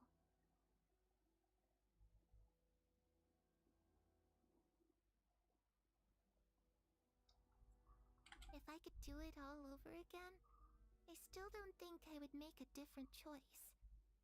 Even when I first met you, I knew you'd be able to do what I couldn't. Is that so? Even now, I'm not sure I truly understand what kind of freedom you were trying to pursue. But as the head of the House of the Hearth, and as the children's father, I've tried to give them the most basic of freedoms. The freedom to choose their own fate. It's something I discussed with the Eudex of Fontaine. The children who want to leave the house will have their memories wiped clean of all secrets pertaining to the organization. In return, they will be allowed to live a normal life in Fontaine without being prosecuted for their past. Oh. Okay.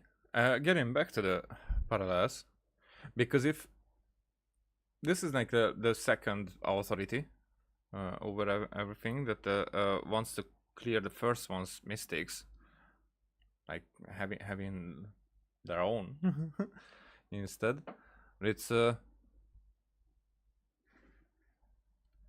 she was saying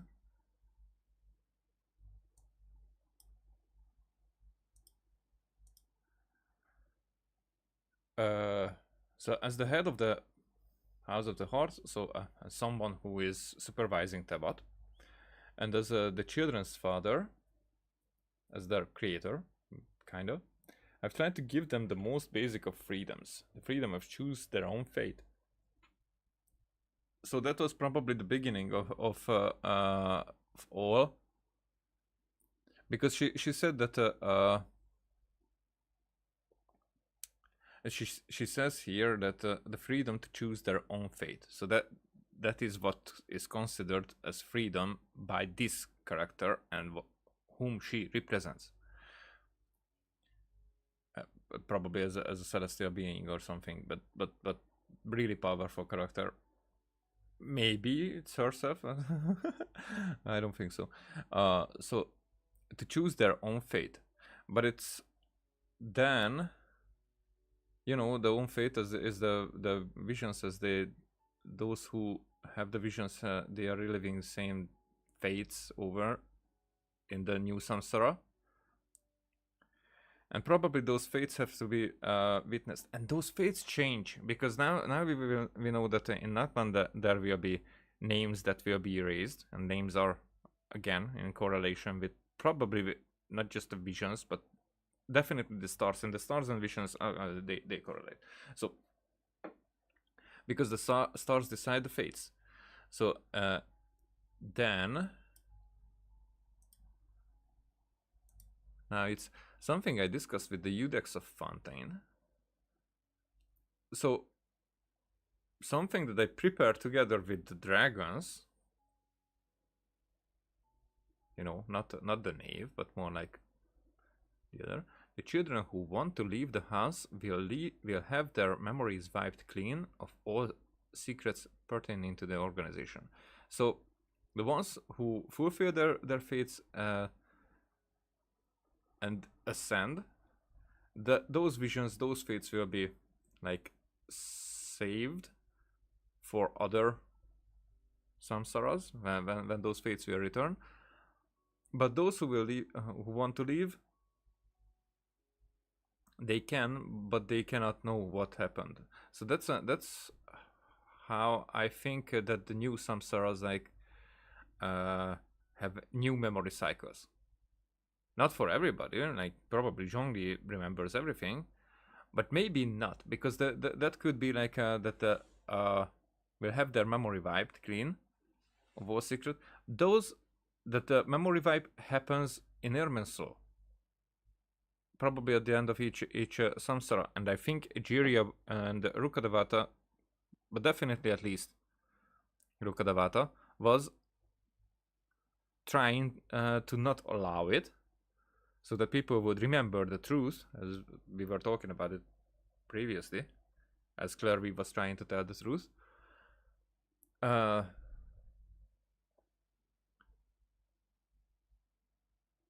Okay, I'm sorry, I'm a bit lost.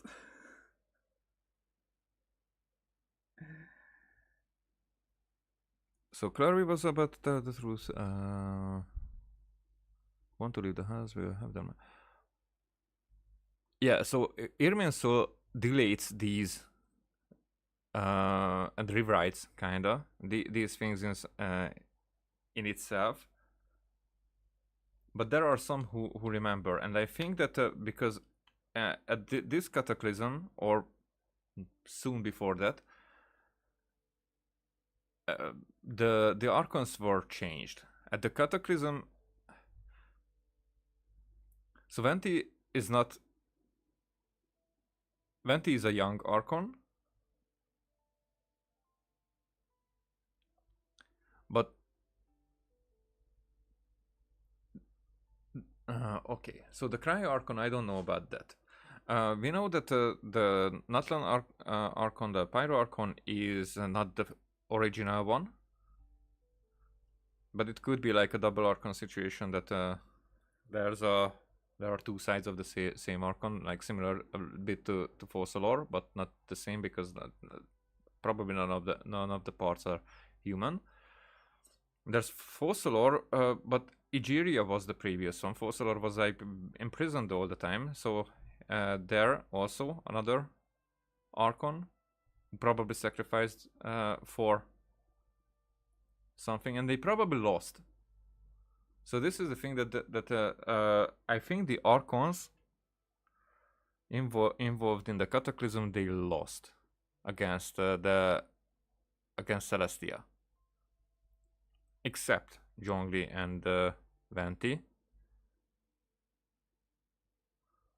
But they probably have their agendas, because they were the right away they so easily gave their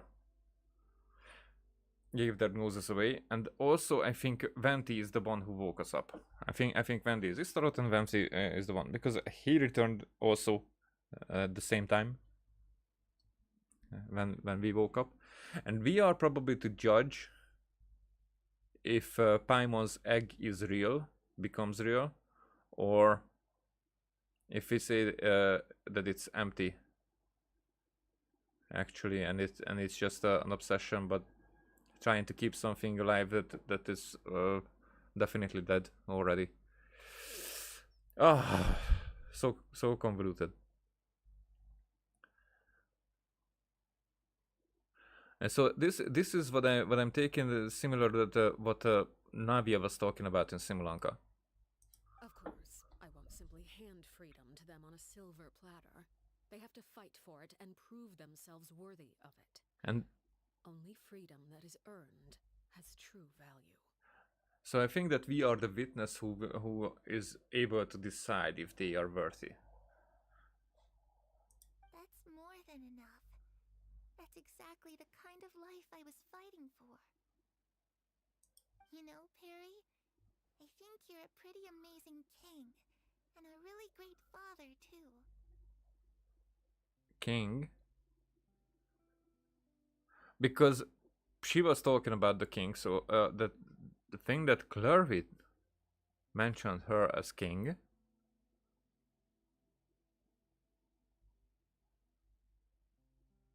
Because the kings were archons in this allegory, I think.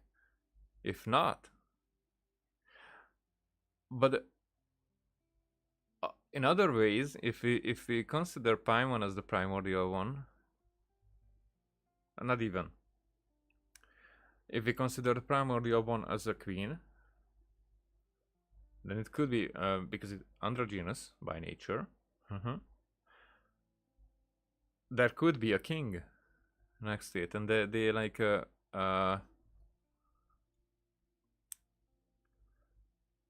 they are like two halves, like yin and yang, duality.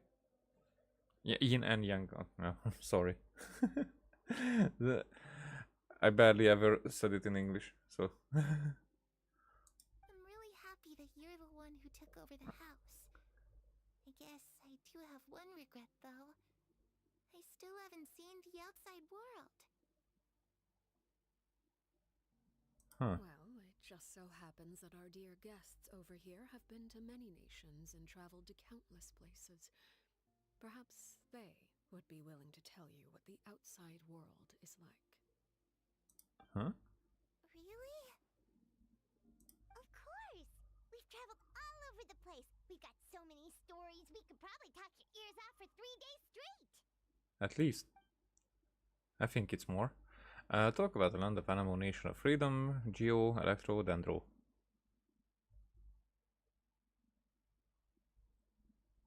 Well, I think if I talk about Anemo first, then I might be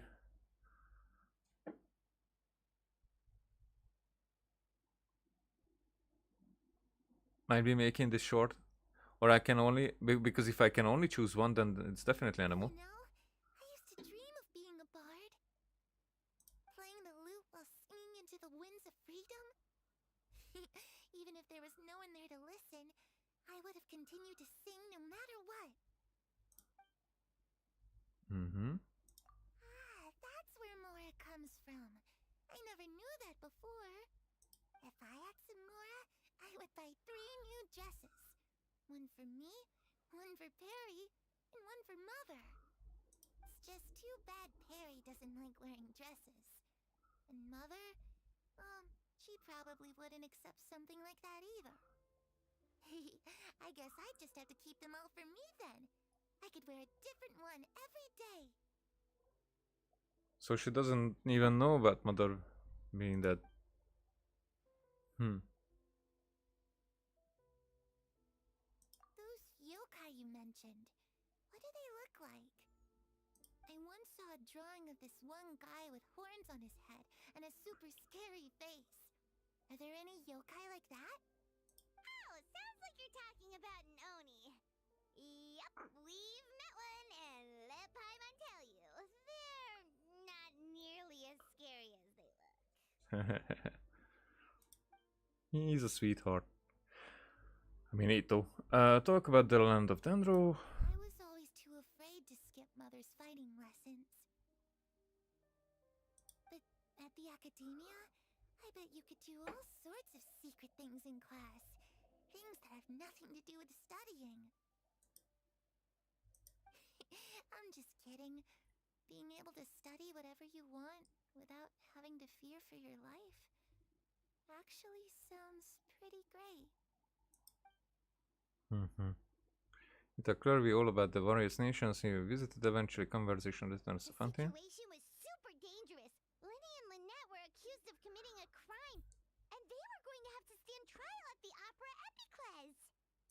Oh no, that must have been hard for all of you. What happened next?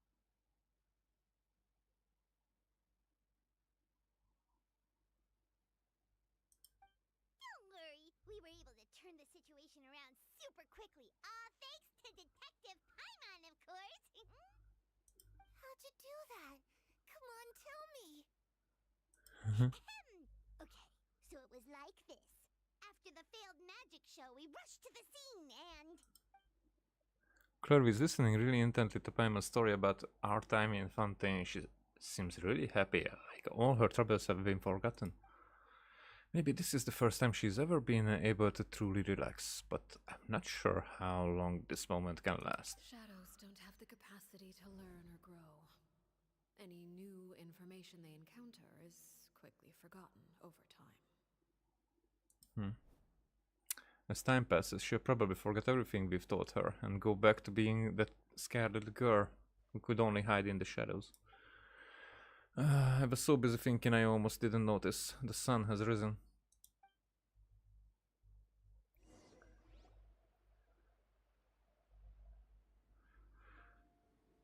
And then we won't remember.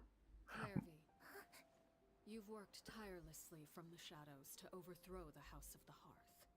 Now, by my authority as the Knave, I shall announce how this matter ends. You are hereby expelled from the House of the Hearth. You are no longer tied to this place, nor are you bound by its rules. Saying that I can finally leave? Oh shit. I get to experience the outside world as well? No. Oh, I almost forgot.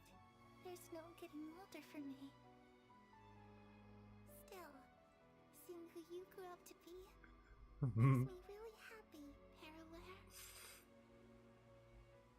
Take care of yourself. Goodbye. May we meet again someday.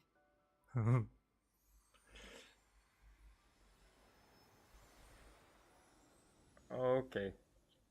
This type of stuff gets me. Clervy.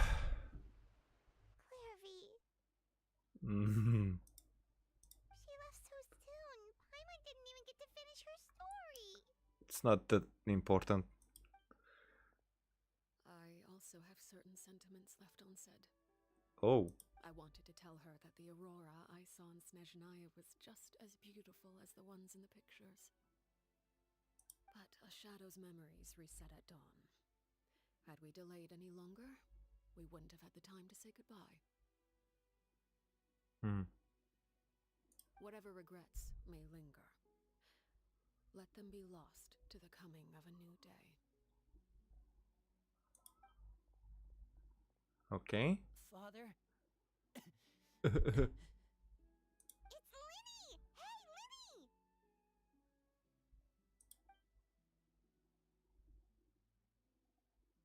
What is he doing back here? Let's go check it out. But now that Clervy is gone, actually there's no evidence-ish thing. Just as she said.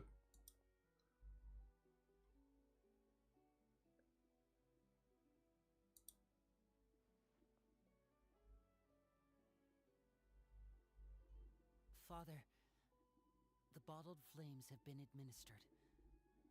Filio and the others have left the house.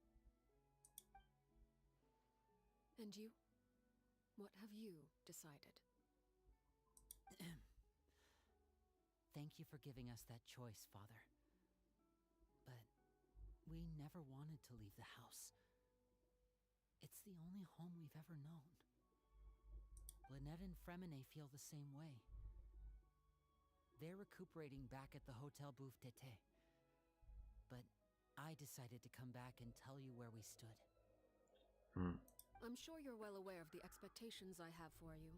I want you to follow in my footsteps and become the next king of the house. Yet you seem to have different ideas. I must admit, I'm rather surprised by your decision to stay. There's nothing wrong with choosing to live a quiet life. Leading this organization is a heavy responsibility, one not so easily carried by someone forced onto the throne. I just never understood what you saw in me. What made you believe I was deserving of that throne? You're brave, talented, and, most importantly, you cherish your family. You would do anything to protect them, even if it costs you your life.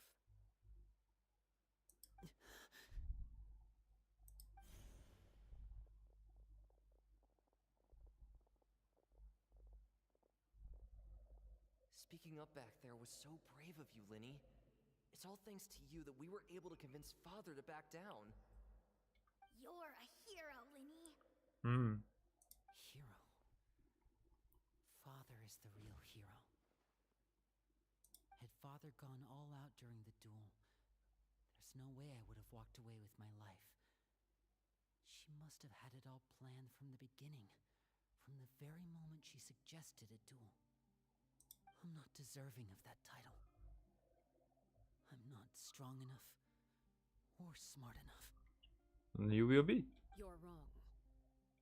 In my opinion, all you need to be deserving of the throne is conviction and the necessary strength to act on it. We may have different ideas of what it means to be a family, but you can hardly be said to lack conviction. What you truly lack is strength.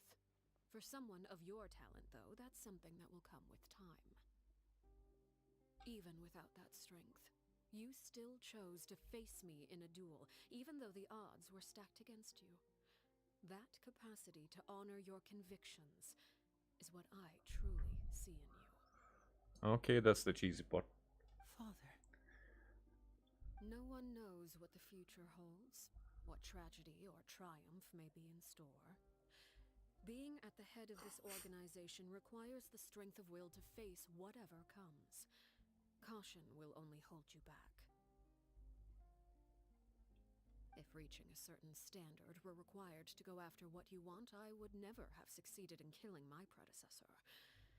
Back then, there was still a considerable gap between our abilities.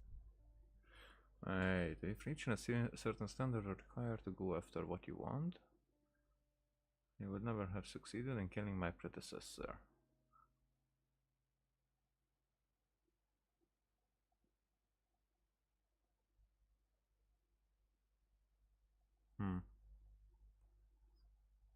I don't know if that could mean something else, but interesting way to put it. Back then, there was still a considerable gap between our abilities. Strength may decide the ultimate victor, but those who let a lack of strength dictate their decisions or undermine their convictions will never be worthy of the throne. I understand, Father. Thank you. Children must grow up to surpass their parents. Only then can a family continue to flourish. The road ahead is not an easy one, so I'll ask you one last time. Are you certain you want to stay? You've done so much for me, Father, and that kindness must be repaid. Plus, with Project Stuja at hand, there are many dangers ahead, and I, for one, don't intend to back down. Protecting my family at all costs, that's my conviction. Then you're welcome to stay. As for Project Stuja, you need not be too concerned. If those cowardly businessmen and heartless dignitaries try to take us down, I'm prepared to teach them a lesson. Having members who longed for the light was our organization's last weakness. With those members no longer among our ranks, the House of the Hearth is like a spider hiding in the shadows. We need only wait for our prey to come to us. present. Our imperative is to use their plan to our advantage. In doing so, a crimson moon shall rise amid the frigid blizzards of winter. No demonstration of loyalty shall go unrewarded, and no sacrifice shall be in vain. Okay. As for the two of you, whether we meet again as friend or foe, I'll remember the camaraderie we shared in this moment. Mm-hmm. No matter how arduous the journey ahead, I hope we both reach our desired destination.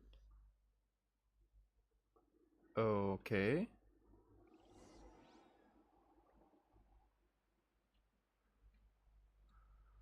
Wait until 2 days later. Because I said something was spoiled to me. But I did not meet that part of this story that was spoiled. So,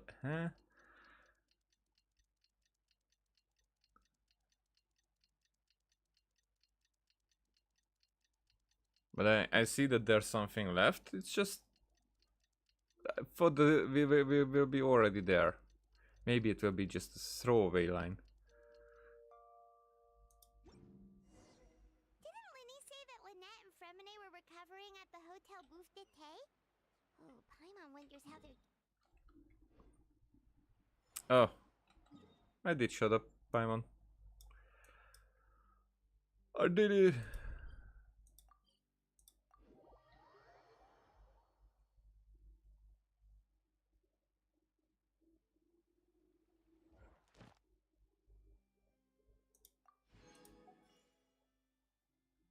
Alrighty.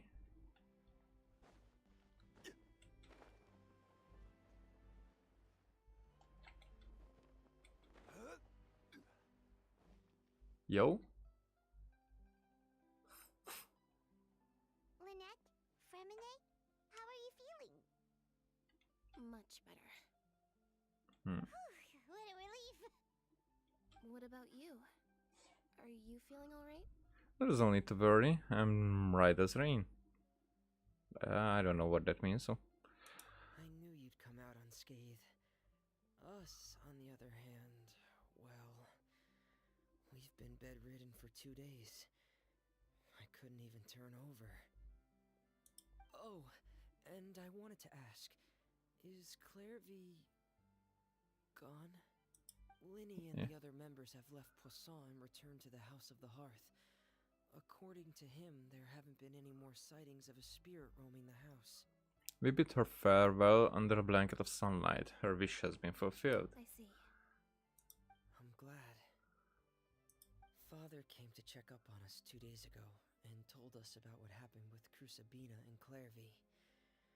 Actually, I've met Crucibina before. Huh? What? You've met the former knave? Crucibina died a year after Clairvy. It was during the year between their deaths that I joined the House of the Hearth. Crucibina had an extremely cruel and radical way of doing things. While she was alive, the atmosphere in the house was suffocating. When I joined, though, the experiment she valued so much had already come to an end, and all the people involved, dead and injured alike, were gone. Crucibina never talked about the past with us newcomers. A couple of months after I joined, Father killed Crucibina and burned all her files. With that, the names of all the people subjected to her experiments, Clairvy included, were lost to the flames, along with the painful memories they represented. Father took in Lenny and me a couple months after that, but she never mentioned anything about Crucibina or Clairvy. It really seems like something she was planning to keep to herself. The last time you talked to her, did she mention why she kept it a secret for so long? She said she didn't want us to be affected by the darkness of the past. She was worried we'd develop a false sense of gratitude towards her if we knew about it.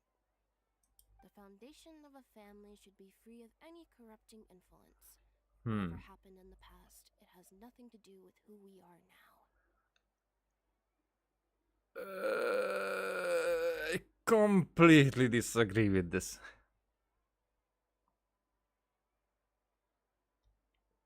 Not the first part, the second.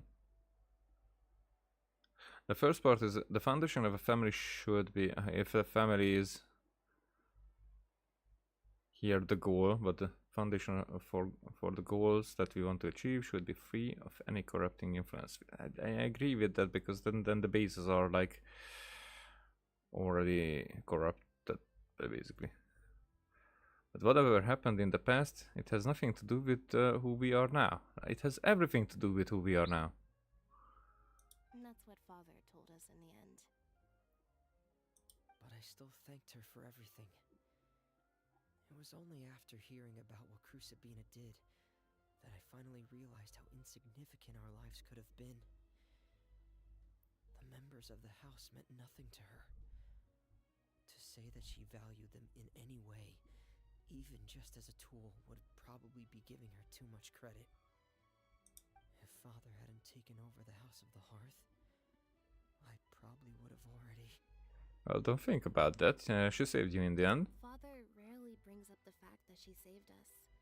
She doesn't believe that being indebted to her should be what ties us together. But even if we didn't owe her anything, we would still choose to stay. Because this is our home. We may have arguments or times when we feel wronged. Some people may even choose to leave. But as long as Father is here, we will always have a home. Whether the path before us is bathed in sunlight or shrouded in shadow, we'll follow Father wherever she chooses to go. Okay. So I wanted to say thank you for helping us make it through this crisis. Without your help, we could have lost a lot more along the way. Oh, we didn't do anything, really. Yeah, just invite us back as guests and we'll call it even. Of course. You're welcome anytime. Mm-hmm. Are Filio and Nantoy okay? I actually saw them at a cafe this morning. They didn't recognize me. From what I could tell, they were drinking coffee and talking about one of the operas that started running recently. That's... So what they forgot is just the House of the Heart part, and they know society, how is it going? They are already implemented in there, whatever. They seemed happy. If I had to take a guess, I would say they finally found the kind of life they always wished for. Uh-huh. Okay, so that's the end of it. Then, what I was expecting was not here.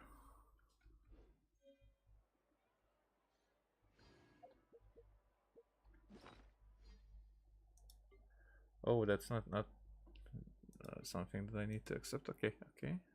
So already Every in journey there. has its final day. Don't rush. Well, I guess that's it for now.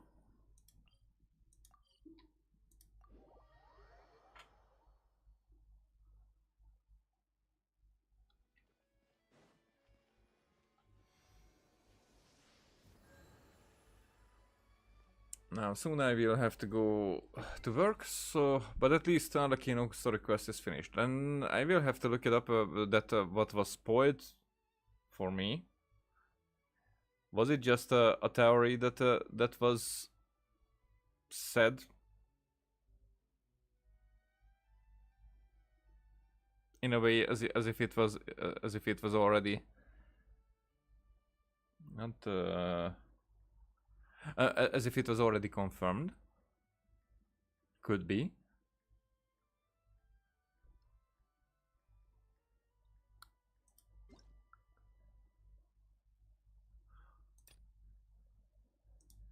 Because I'm more... Well, like I can't say that I'm only going with what is already confirmed, because I am theorizing a lot myself. But I'm using everything as my source as what is in the game already. So speculations are more like I adopt them if they are mine as well. It's not like I'm building on that. I think. I believe that what I'm saying is correct. But whatever. Thank you for watching. See you next time. Bye.